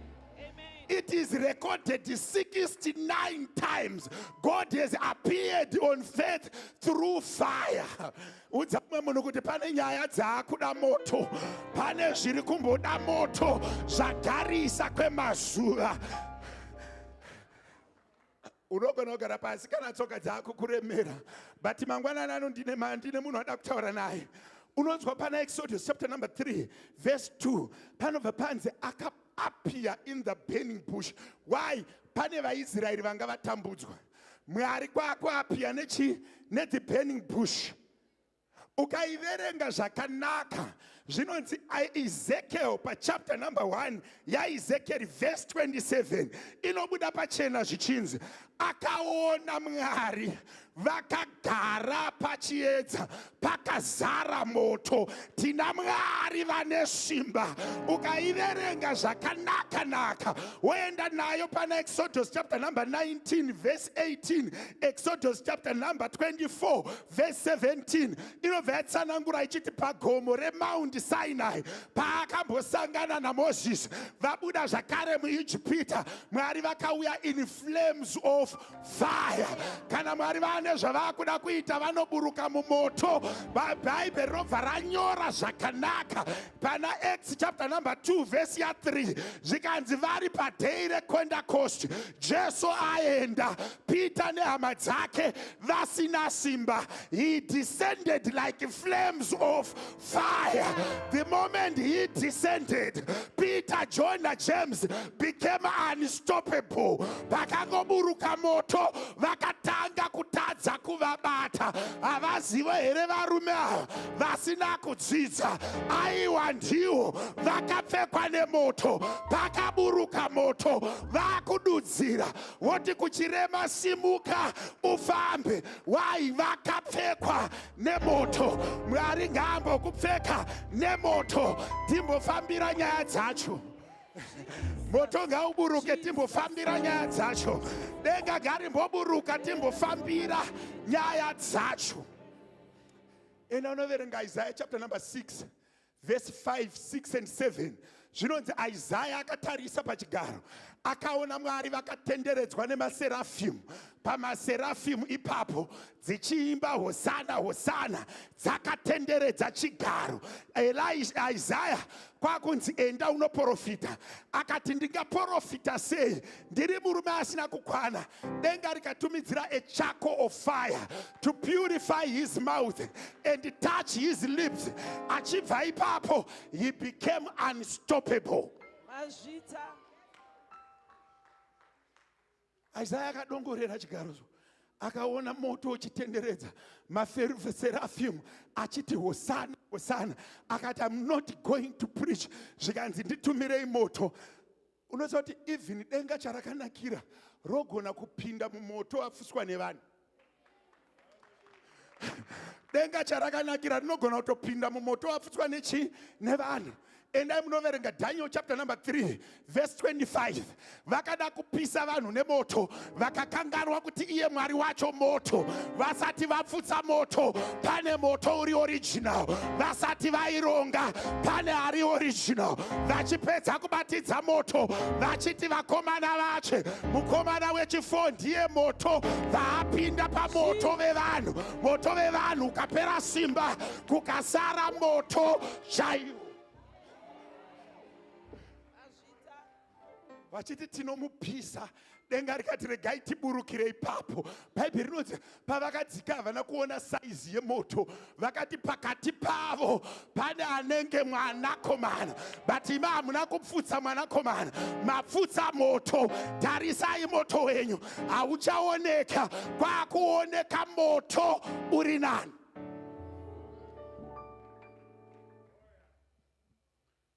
Jesu vasingadi kunetswa nevanhu, vanetsana nevaIjipita vachibuditsa vanhu murenje. Ukaverenga pabhuku Exodus chapter number 13 verse 21 inoti masikati yakava shongo yemoto, kuteera kuti vanouya vachida kurwa nevaIsraeri vaisaona vaIsraeri, vaiona Jesu akapekedzwa ine fire, kureva kuti kana wana Jesu unopekedzwa zvekuti nevavengi kana vakukuona vanoona chisingarwive nawo.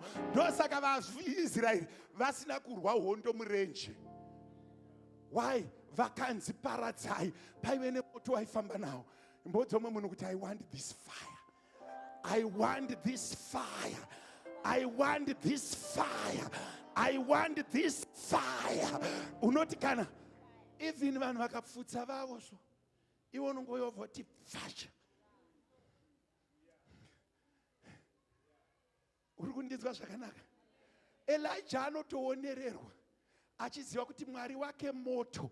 Ina unoverenga pana 1 Kings chapter number 1 verse 18. Anoti damatai bhari zvichidara rahope kwakuenda against nature.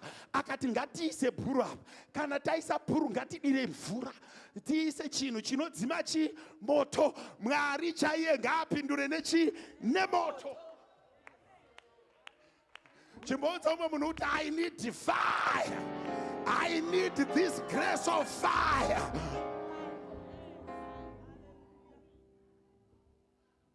Elijah akangomira so zvikanzi imimi vanhu 450 naMwari wenyu taakuda anoburutsa moto. Hatisi kuda kunetsana nevanhu, hatisi kuda kuziva kuti Mwari ndeupi, tiri kungoda Mwari anopindura nemoto. Vakazvicheka-cheka, vakaita nyaya dzavo kusvikira fire yaburuka. Imboudza umwe munhu kuti pane moto wandiri kuda, pane nyaya dzangu dzandinoda kuti dzimbodzikirwa nemoto. Kana moto ukaburuka, pane simba raMwari rinoonekwa. Kana denga rikazvitendera, iwe ndanyora ndikati kune dzinonzi the burning bush. Unoti kana Mwari akuburuka so anokuitira munana so ungoburutsa so. Jesu achibva mugomo, unoti ukaiverenga unoti Moses akanoita 40 days ari mugomo. Pana chapter 24 arimo moto uchipfuta uchimutenderedza. Paakadzika vanhu vakatadza kumira, vachiona kubwinya, vachiona chadzera chemoto, vachiona. Unotsatsonga unonzi ari mugore, ari mugore, ari mugore, Anopenya Jesu anopenya, ari mugore, ari mugore, anopenya Jesu anopenya, Mwana wa Mwari, anopenya Jesu anopenya, ari mugore, anopenya Jesu anopenya. hanzi paachauya vachamugamuchira anenge ari like flames of fire that the eyes of men in their nakedness they cannot receive him. Why? Anouya nesimba.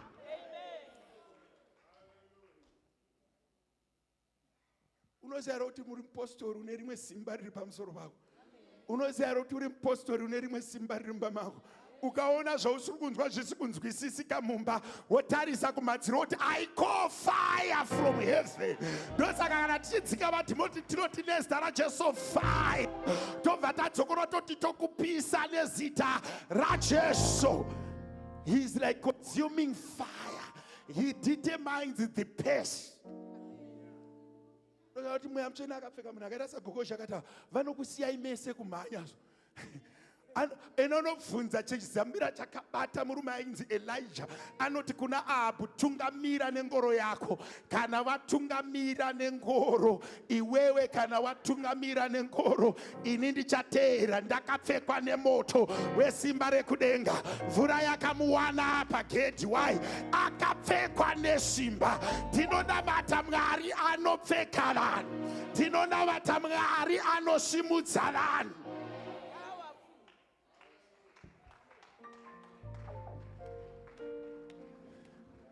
Zvezvi wakagara so unoti hapana chinhu chisingadiwe. Makanzwa zvakataurwa neThat King aitaura hanzi kune malayers emademonic ane maaltars.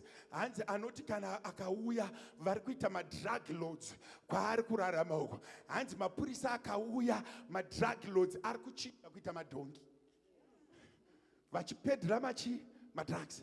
Kana mapurisa auya nesamonisi anongochinja oita dhongi. Mupurisa achienda akutengesa merchandise yake. Hanzi tichifamba so as group of pastors takasvika ipapo tikati fire. Uchiona dhongi richichinja kuita munhu achitanga kuti mabvepi. Why? Kune simba. Usadherere nyaya yekuti nezita raJesu, zita raJesu moto, zita raJesu moto, zita raJesu moto. Kusvika president wazomuti you are now my intercessor. Satani haana vanhu vaakasika asi anogona kuvachinja kuvaita zvaanoita. Kana pasati pataurwa zita raJesu, kana mwana achirwara mutarise woti moto nezita raJesu, moto nezita raJesu, moto nezita raJesu. Pamweya weurombe moto nezita raJesu, paurwere moto nezita raJesu, pamamereji moto nezita raJesu, pakunzi maforena moto nezita raJesu. Ndiri kutaura moto musi wa30 June. Handina mwana anobatwa nevanhu. Moto ngauburuke uzviratidze. Denga ngarizviratidze. Mwari ngaatsanangure vatsanangurwa. Mwari ngaachengete vanhu. Moto nezita raJesu. Musi wa30 June moto. Musi wa30 June moto. Kapfuura nepavari ngavabatwe nechadzimira. Uri mwana waMwari. Iwewe uri mwana waMwari. Ndinodeclare moto nezita raJesu. Ndinodeclare nyasha nezita raJesu.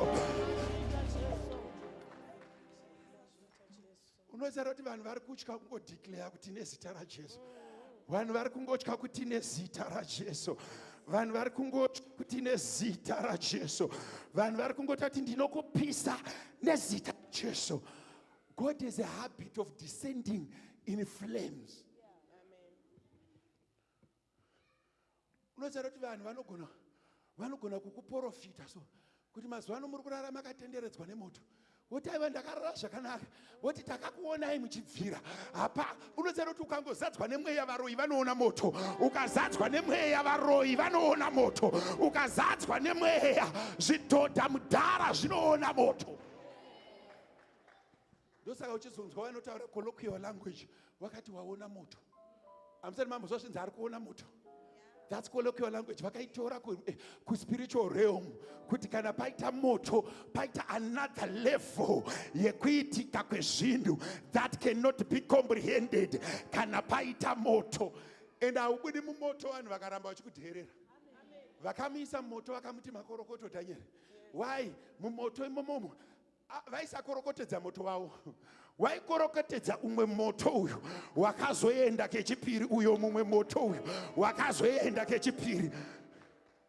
Unoziva kuti marriage yako unogona kuitapidza masikatano.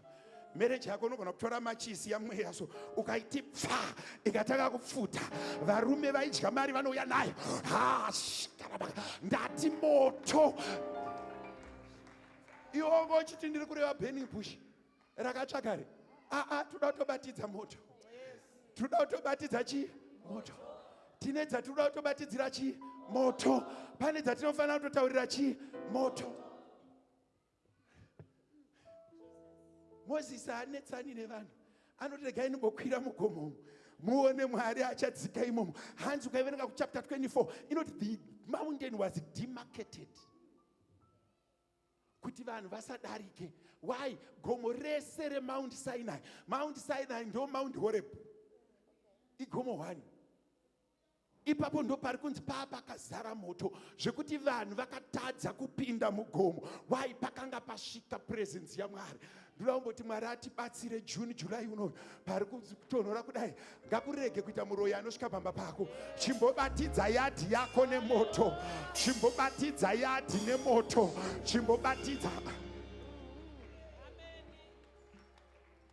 Ndine imwe imba yainetsa vatsikirira, vandavapa bhachi rangu. Kati enai munoisa bhachi rangu mumba menyu mubedroom. Izvi zvimabhachi zvandoparidza zvekuchaina moyo. Ndakachivapa chibhachi ichochichi chekuorienda plaza ndikati mbonokandai muwardrobe meyu. Kuchikanda muwardrobe so vanhu vakatanga kuti mukomba kwenyu kuri kubvira. Hapana chaibvira. Ava vanhu vaisatenda bhachi rangu raisabvira. Vakangotenda kuti bhachi riri pano, Mwari aripo. Zvobva zvanzi hazvigoni kufadza Mwari pasina kutenda. Pavakafadza Mwari kutenda nekutenda, denga rakaburuka, vaishanya vakasangana nemoto. Mweya Mutsvene ngaakubatsire masikati ano. Uti pakurarama kwangu, I want to see the burning bush. Nyaya iyi yagarisa. I want to see the burning bush. Nyaya iyi yarebesa.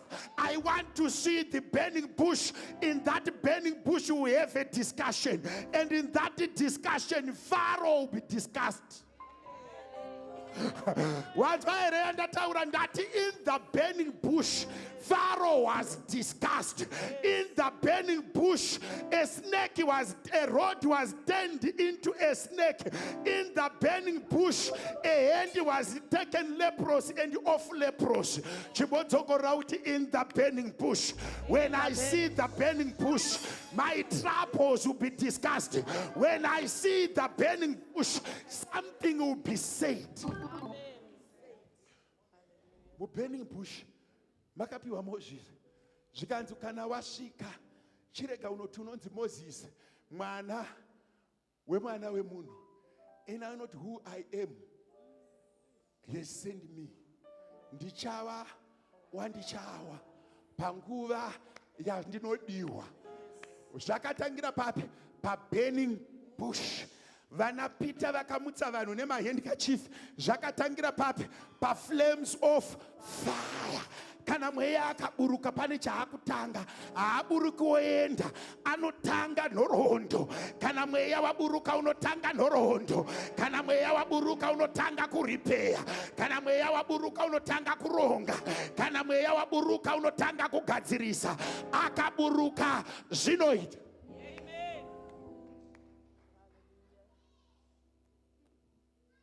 Burning bush wanzwa Red Sea haina kudarikwa paRed Sea, yakadarikwa paburning bush.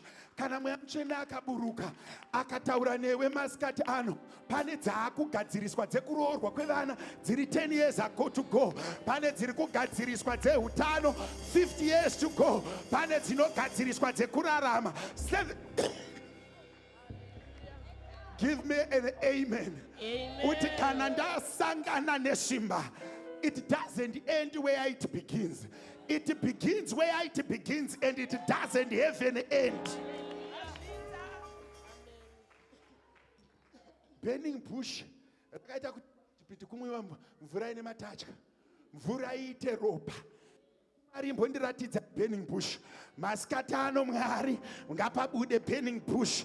Isaiah achiona maSeraphim haana kuva excited. Akati maSeraphim aya Mwari ngaandisimbise. Akatumirwa a charcoal to touch his lipstick, his lips.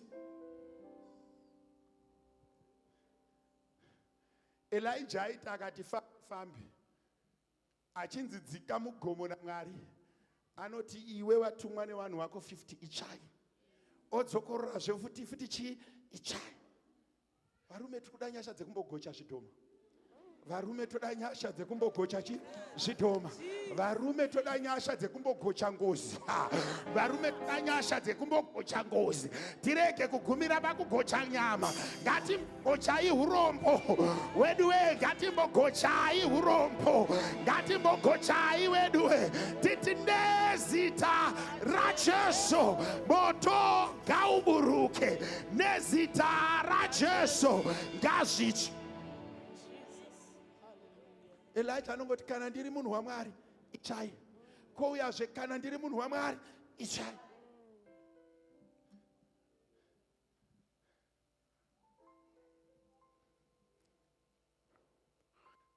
Ndainamatira payslip 2 weeks ago.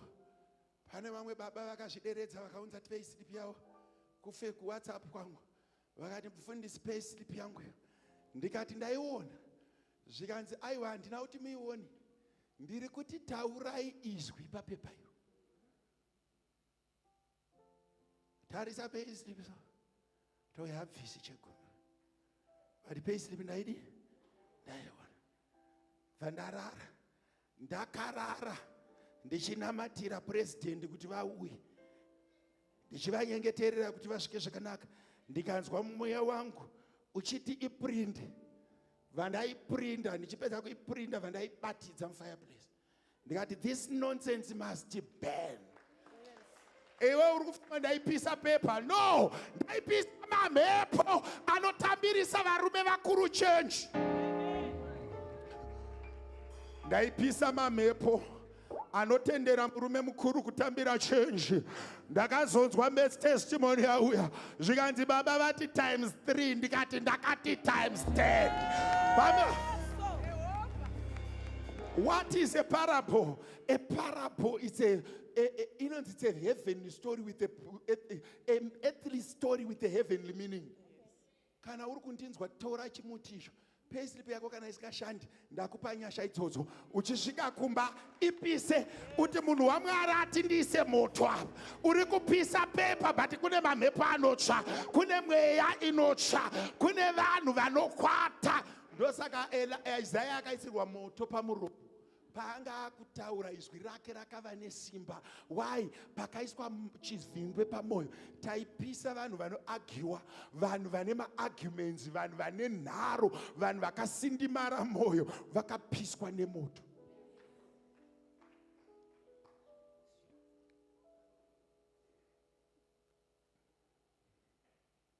Pane songwe yataimba mani kuchiposora. Tumirai mweya nemoto. Muchene nemoto kana tonamata minamato yedu Yesu. Tumirai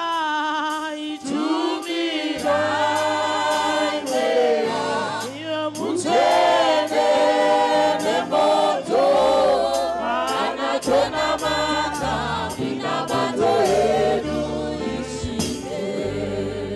Wainzwa ereyo. Hanzi tumirai mweya muchene kwete uri wega nemoto. Ndoda kuti ubate this concept yemoto. Waizviziva here kuti unogona kufuta iwe kupisa. Hasati wanzwa mamhepo achiti tiri kutsva. Pasina kana moto tiri kutsva. Kwatabva kunopisa. Unotsara kuti iwe neni tikabvumirana togona kubatidza moto muguta. Kutungidza chaiko chaiko.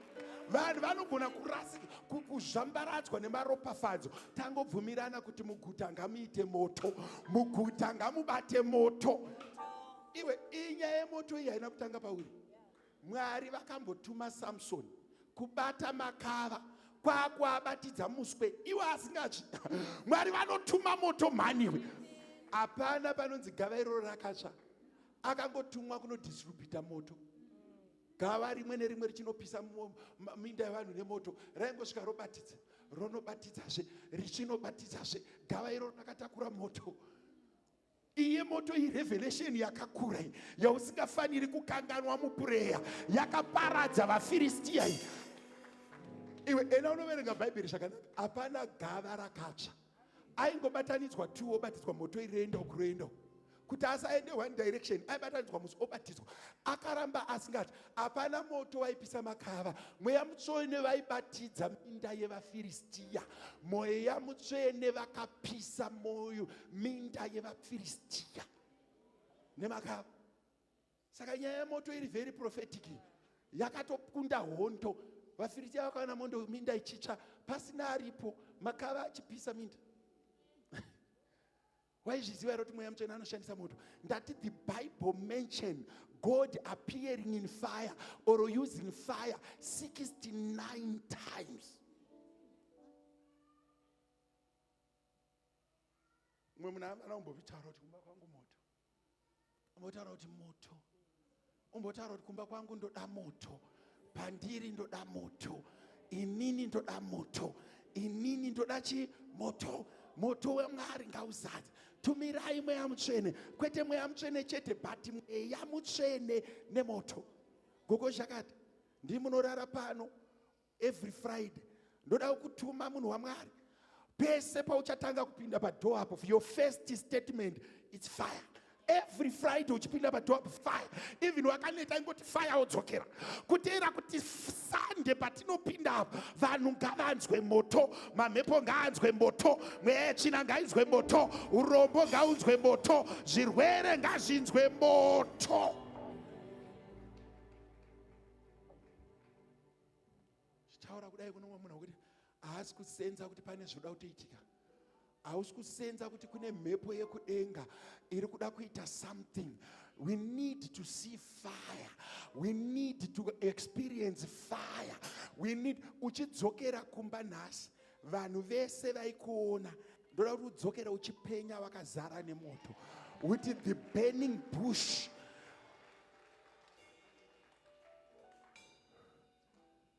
Unoziva manje moto waMwari haupise vanhu. Unongopisa zvoda kupiswa. And the tongues descended upon them like flames of fire.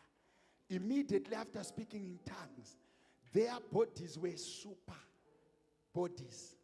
Peter started healing the sick. Siriveri nendarama hatina, asi chatinacho tinokupa nezita raJesu. My flames of fire are going on the crippled man. My flames of fire are kumudza vana Tabitha. My flames of fire are kuvhura the gates of prison.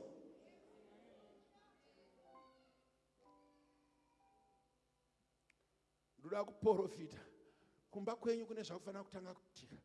Pauri kudzokera iwewe hauchinje size yemhino, uri kuchinja level yeanointing yekuti waakuberekwa nemweya, waakupfekwa nemweya, waakupfekwa nesimba ramweya. Vanhu havachaoni iwewe. Vanhu vanoti Peter naJohn tinovaziva, but vakanga vasina kungwara kudai. Zvaitwa neflames of fire. Moses Faro waakatiza ndo waari kudzokera, chaitika burning bush.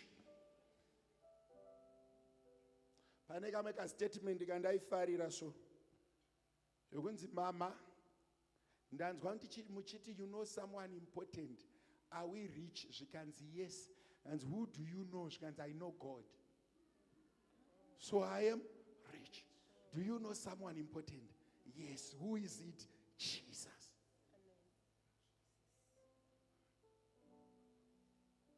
Nasi even usingatauri nendimi, ndoda kuti ungovhura mukanwa mako uchanzwa zvokuchatanga kutaura.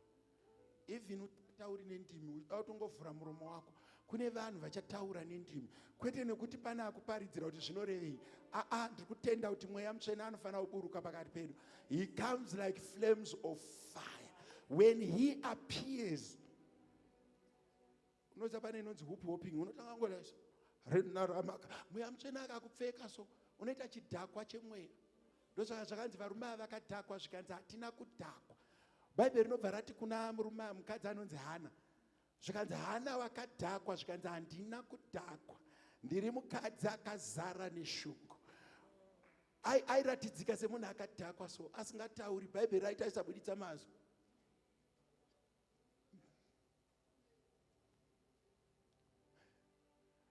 kubva pandakamira paaritari pana kunosvika kunoperera chechi.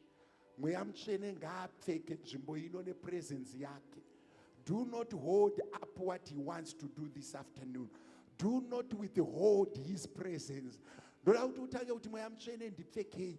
I want to see my own burning bush, and my fire must be discussed. I have petitions that I've been crying for. Mweya washe, mweya washe, ingomutendera kuita zvaanoda kuita. Masikati ano mutendere aite zvaanoda kuita. Buddha from the carnal mind. Tomorrow I want to see a burning bush of my life. For my sake and the sake of those that depend on me. I've got a Pharaoh that have dominated me and have made me cry. I've heard of your power, but I want to experience it.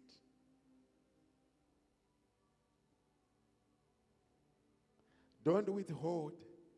Vazhinji vari kutya kuti ari padhuze neni akandinzwa ndichipotika hazvina basa rese.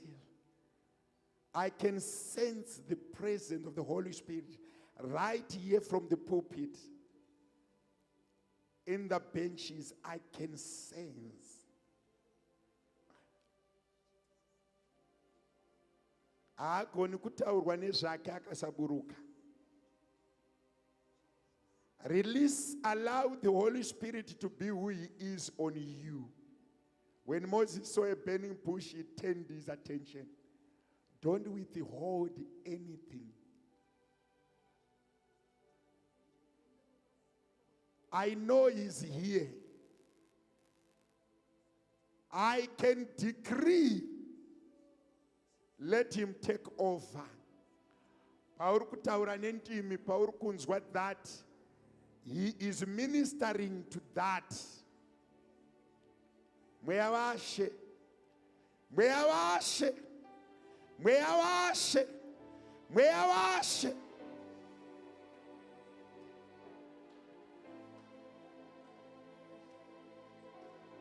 Mweya washe, mweya washe, mweya washe.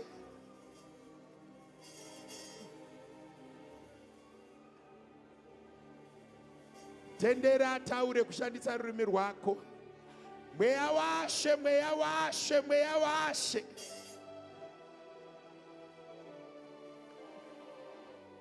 Allow your body to be taken over. Suspend your mind and allow the Holy Spirit to do what he does.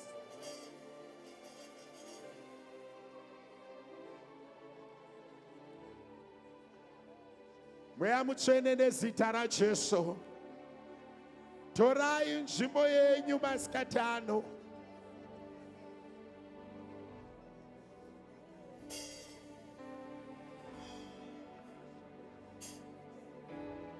I need 0 keyboard.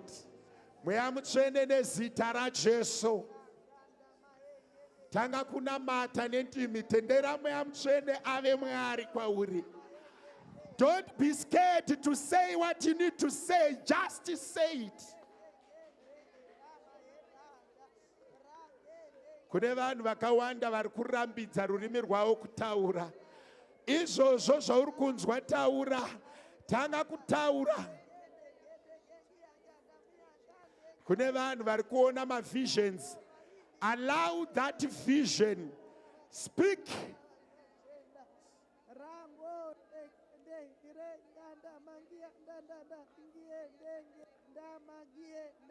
Kune vanhu vari kubatwa nechiveve. Kune vanhu vari kunzwa zviri very weird. Allow the Holy Spirit to be who he is. Holy Ghost fire. Mweya washe, mweya washe, mweya washe, mweya washe.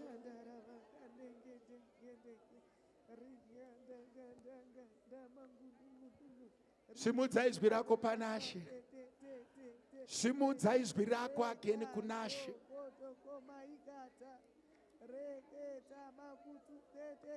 Kune munhu ari kuona macrowds, uri kuona makore muvision. Those missed crowds that you are seeing.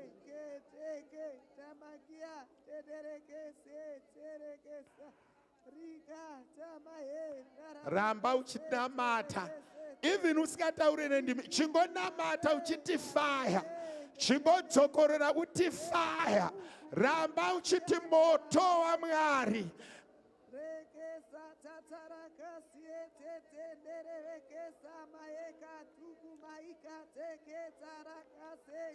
Denga harirambi rakanyarara mangwananana. Mwari havarambe vakanyarara mangwananana. Mwari vekudenga havarambe vakanyarara mangwanana masikati ano. Ramba uchinamata, ramba uchidzokorora kuti Holy Ghost fire.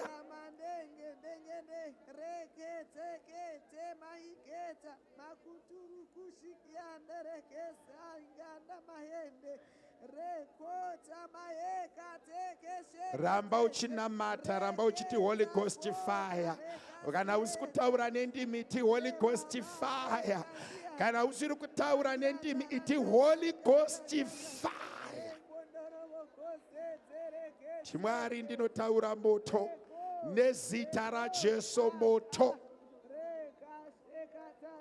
Tipandinorara moto, pavana vangu moto, pakurarama kwangu moto, paupenyu hwangu moto.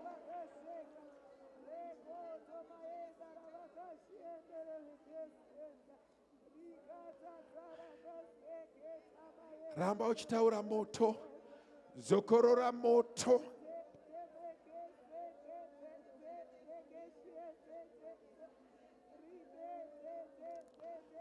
Pane munhu ari kuona macrowds mumeso make. Pauriedza kunamata uri kuona makore kurumidza kuuya kunoku. Vamwe vese rambai muchinamata. You are seeing that shade coming over you. I want to pray for you, that shade. Makore, kune munhu ari kuona makore akawanda mumaso make. Shakaraba kaushanda. Kune vanhu uri kuona makore. Simka. Iwe ramba uchinamata, ramba uchinamata. Kune munhu wemurume ari kuona ma-chariots.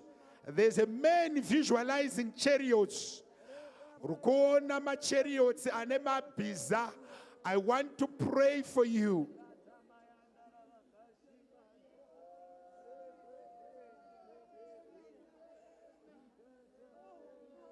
Simudzisa maoko ako. Baba muzita raJesu. Baba muzita raJesu.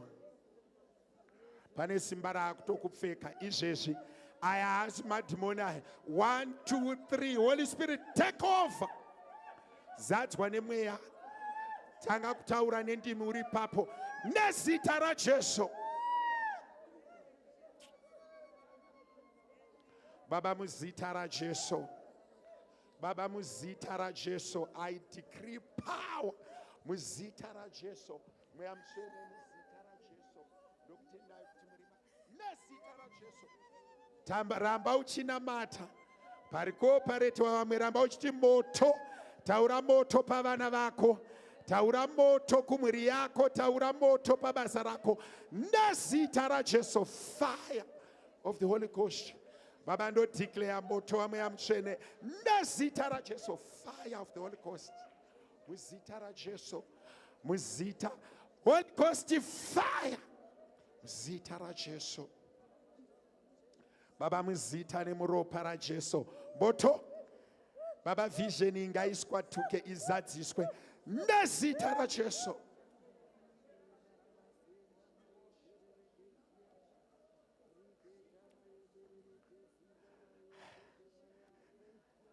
Riyamana rabakaushana. Muzita raJesu shamana ramakau.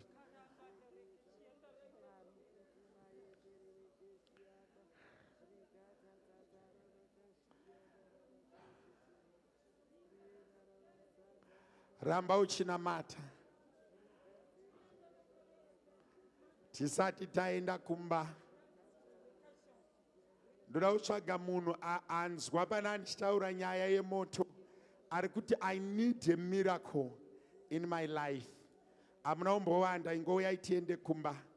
Ari kuti I need a miracle. For a miracle hath faith. Kana muchida kunamatirwa uyai kuno. Apa handisi kutombotora time.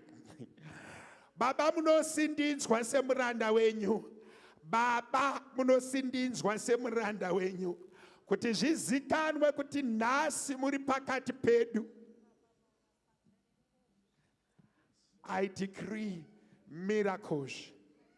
Vamwe pandichakubata ruoko uchatadza kumira. It's not a demon. Pane simba riri kukwatanura zvakakubata. Panapa paburuka vatumwa pazara mhepo inopisa. Pano paburuka vatumwa pazara mhepo. Pari kusimudzwa munhu pano. Holy Ghost fire. Nezita raJesu. Jesus. My soul says yes. Says yes. Says yes. My soul says yes. Says yes.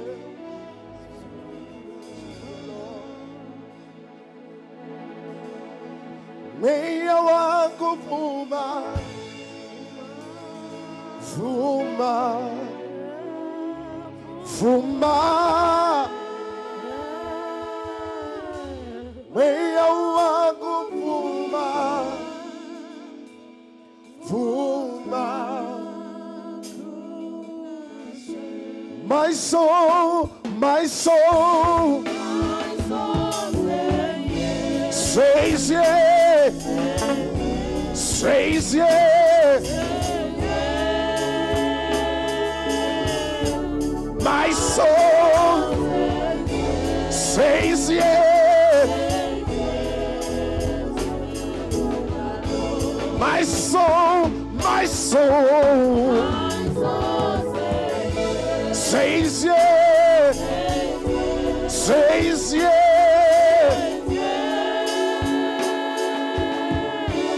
My soul says yes. My soul, my soul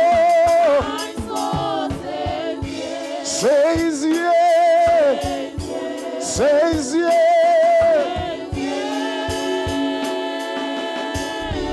My soul says yes.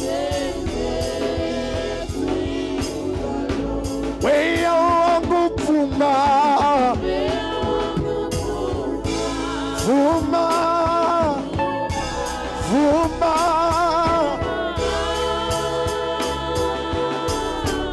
Way wangu vuma, way wangu vuma, vuma. Vuma,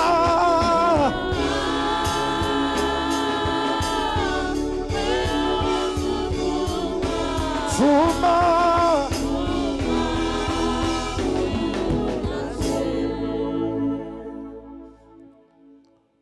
for a miracle, have faith in the Lord. Have faith in the Lord. Have faith in the Lord.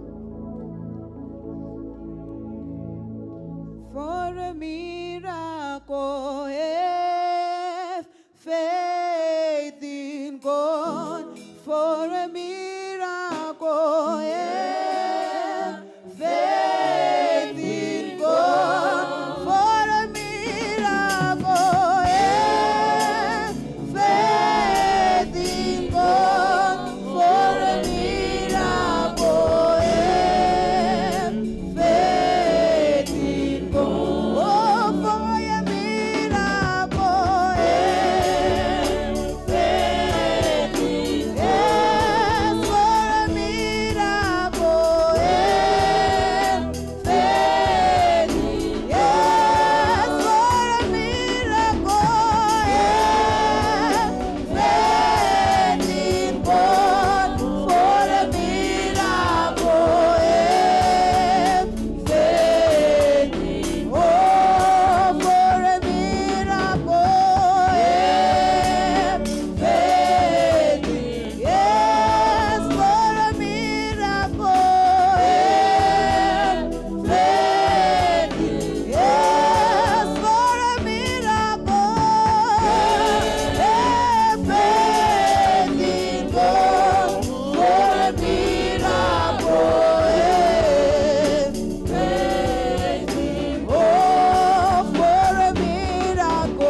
Next week, we will be going on the altars. We'll be speaking about destroying altars through the power of the Holy Ghost. There are certain altars that does not need anyone to break, but you need to go for them. Panonzi, when you need a miracle, come. Many people despise this, but I'm telling you, when I started manifesting God doing miracles, I saw simple pastors used vanhu vamakajairira vachideclare zvinhu Mwari vachiita. It's not about the vessel, it's about God's word. I've got a testimony that I got from Zayoja, and it motivated me. I started seeing God in a different way that day I attended that Zayojan service. There was this big pastor. No, I once said about it. This pastor was big, very big. Before he even started preaching, he was sweating. Mune mamboverenga mabhuku kakuti yesweat yemunhu haibatwi, it's unhygienic. Then he started preaching. He was talking about miracles. Achiti, God can create a way on the rock and cross the rock. God can break. I tell an American accent achibva kunyamaropa. God can lift a person. Isusu taita mwaraga semuzemuna akafuta zewe so. You see what I'm saying? But there was a young man. Aingowa pukuta dikita so. Achiva waipa. That guy is big. He managed to get a scholarship. I never points masho might be 1 on my 15 points. And he went to America. When he came, he started this business. I got a business. And that guy, that day, that pastor said, anyone who wants a miracle, come. Do you know kune mamwe ma miracles asingabatiki, kune mamwe anobatika? In it I've learned one thing. Ndaitaura namainini wangu. Ndichivati mainini, wave your hand, she's there. Mainini, why do you always come to altar call? Zvikanzi inini mfundisi, mudzimai wemuningina wangu chai. Inini mfundisi, when I come to the altar call, pambacha inenge isina kumbodaidzirwa inini. But inini ndogoda hangu kunamatirwa. Because in the end, what we graduate and Akatarisana Naroka, Rinei, is there I'm saying. So I need no one's one with Kandana Matirwaka, Nation 9 Circus Ruyak, Jinogononga Jango Batwam Sorochi, Ipapo. So you see, when people lay hands on you, Panam Skana in the Charity Sagandira, she's an elder who Zayoja WhatsApp. I didn't eat Junjagawanda, Junana beans, is tichibva fasting ndakabata mudumbu kudai ndichiyuwira so zvikanzi brother Alfred tapedza kunamata idya isadza renyu mubva madya negoko unoziva goko remubhodharia ndikati ndinorwara handiri kuchikoro zvikanzi we have just prayed pano mumwe ainzi Ramias Makanda vavati no, still remember that brother ainamata chidai oh brother Alfred, it's time to eat sadza and big bulk amount. I was never sick and my house has never came back. Munanokuporesa is not the person you are looking forward to. God can use any service, any moment to throw you to the next level. Uchibva muno ivane simbara moto. Uchipinda pambeta pako ngoti moto. Uchipinda mota mako moto. Kubasa moto. Uchifamba moto, and believe that God is doing it. Kune vanhu vari kupiwa mamiliyoni, kune vanhu vari kupiwa maprojects, kune vanhu vari kuporeswa, kune vanhu vari kupiwa vana, kune vanhu vari kubvisirwa ngozi, kune vanhu vari kuchinjirwa mamiriro ezvinhu muservice ino.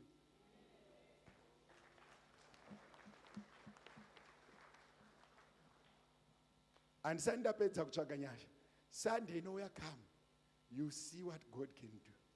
You see what God can do. Mwari vachitibatsira.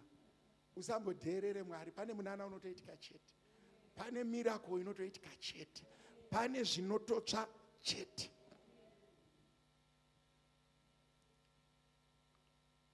God was telling me this week that He is raising champions. Kune vanhu vari kusvimudzwa panzvimbo ino. kune vanhu vari kurangarirwa panzvimbo inei, kune vanhu vari kuropafadzwa panzvimbo inei. Vamwe vacho havana mazita, vamwe vacho vanavo, but God is doing something. Just be faithful to him. Just be honest to him and see what he can do. Babana Maichikash, God is about to do something very, very soon. Very, very, very soon. Just now, he's about to do something. Pamsoro penyu. Pane vakomana 2 vanga vachinzi naMwari ndichavaisira mamessage. Pavari kunorora. They are going to, one is going to be a pastor, another one is relocating from here. Achinoita munhu mukuru for 4 years also dzoka. The Spirit was telling me, achingorora, he's leaving. After 4 years, he will come back. You know, my friend was asking me, what are you praying for the whole week? And I was telling her what she wanted to hear.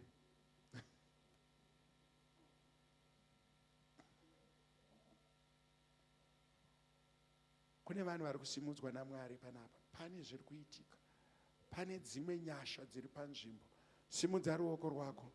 Baba vakatendeka. Zadzisai every vision. Lift them up.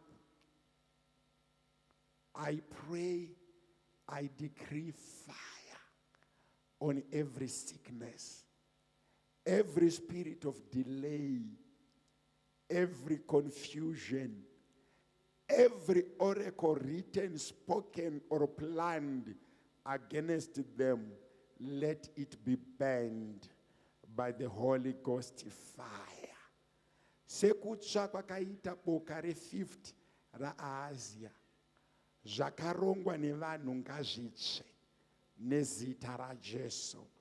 Simudzai mamarriage, simudzai vana, simudzai vana baba, rangarirai vana amai, simudzai vakomana nevasikana, rangarirai ma-teenagers, rangarirai church board, rangarirai ma-departmental heads, rangarirai vanobvisa zvipo nezvegumi, ngavasumudzwe nemi, rangarirai vanokudai panzvimbo ino.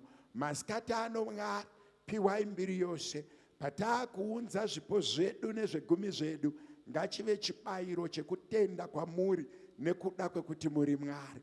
Father, we speak fire and we speak your glory in power the whole week. Let your grace be with us as we dominate and fulfill your prophecy. In Jesus' name, amen. Uyai tizopa. Tichatoti Elder Rumbi. How many had their teaching and preaching intercession? May God use you and continue to do that. Can we timbirwe zvinonakidza tichipa? Ngatimushandire Mwari wedu nemaoko aya, ngatimushandire nemaoko aya, ngatimushandire, ngatimushandire wo nemaoko aya, ngatimushandire nemaoko aya, Yesu ngatimushandire wo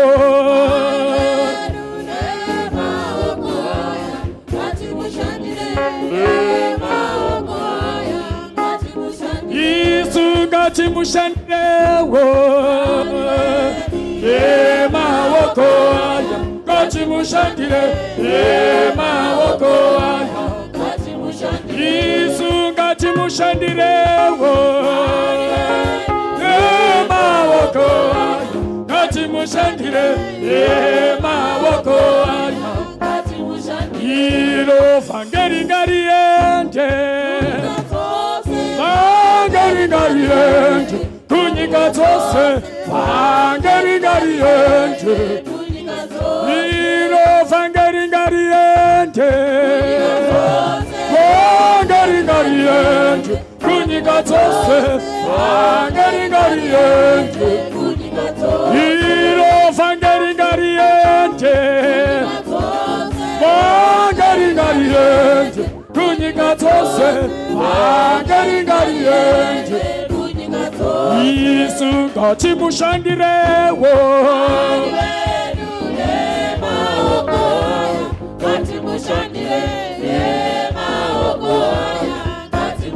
Yesu ngatimushandirewo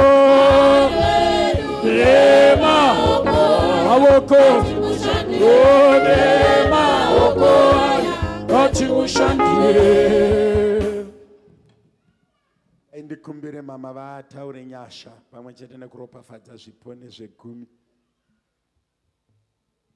Tinamate baba wedu, tinokutendai panguva ino yemasikati, tinokutendai neshoko ramatidzidzisa, tinokutendai nemoto wamaburutsa mukati meupenyu hwedu, tinokutendai neminana yamuri kuzoratidza mukati mevhiki ratiri kupinda.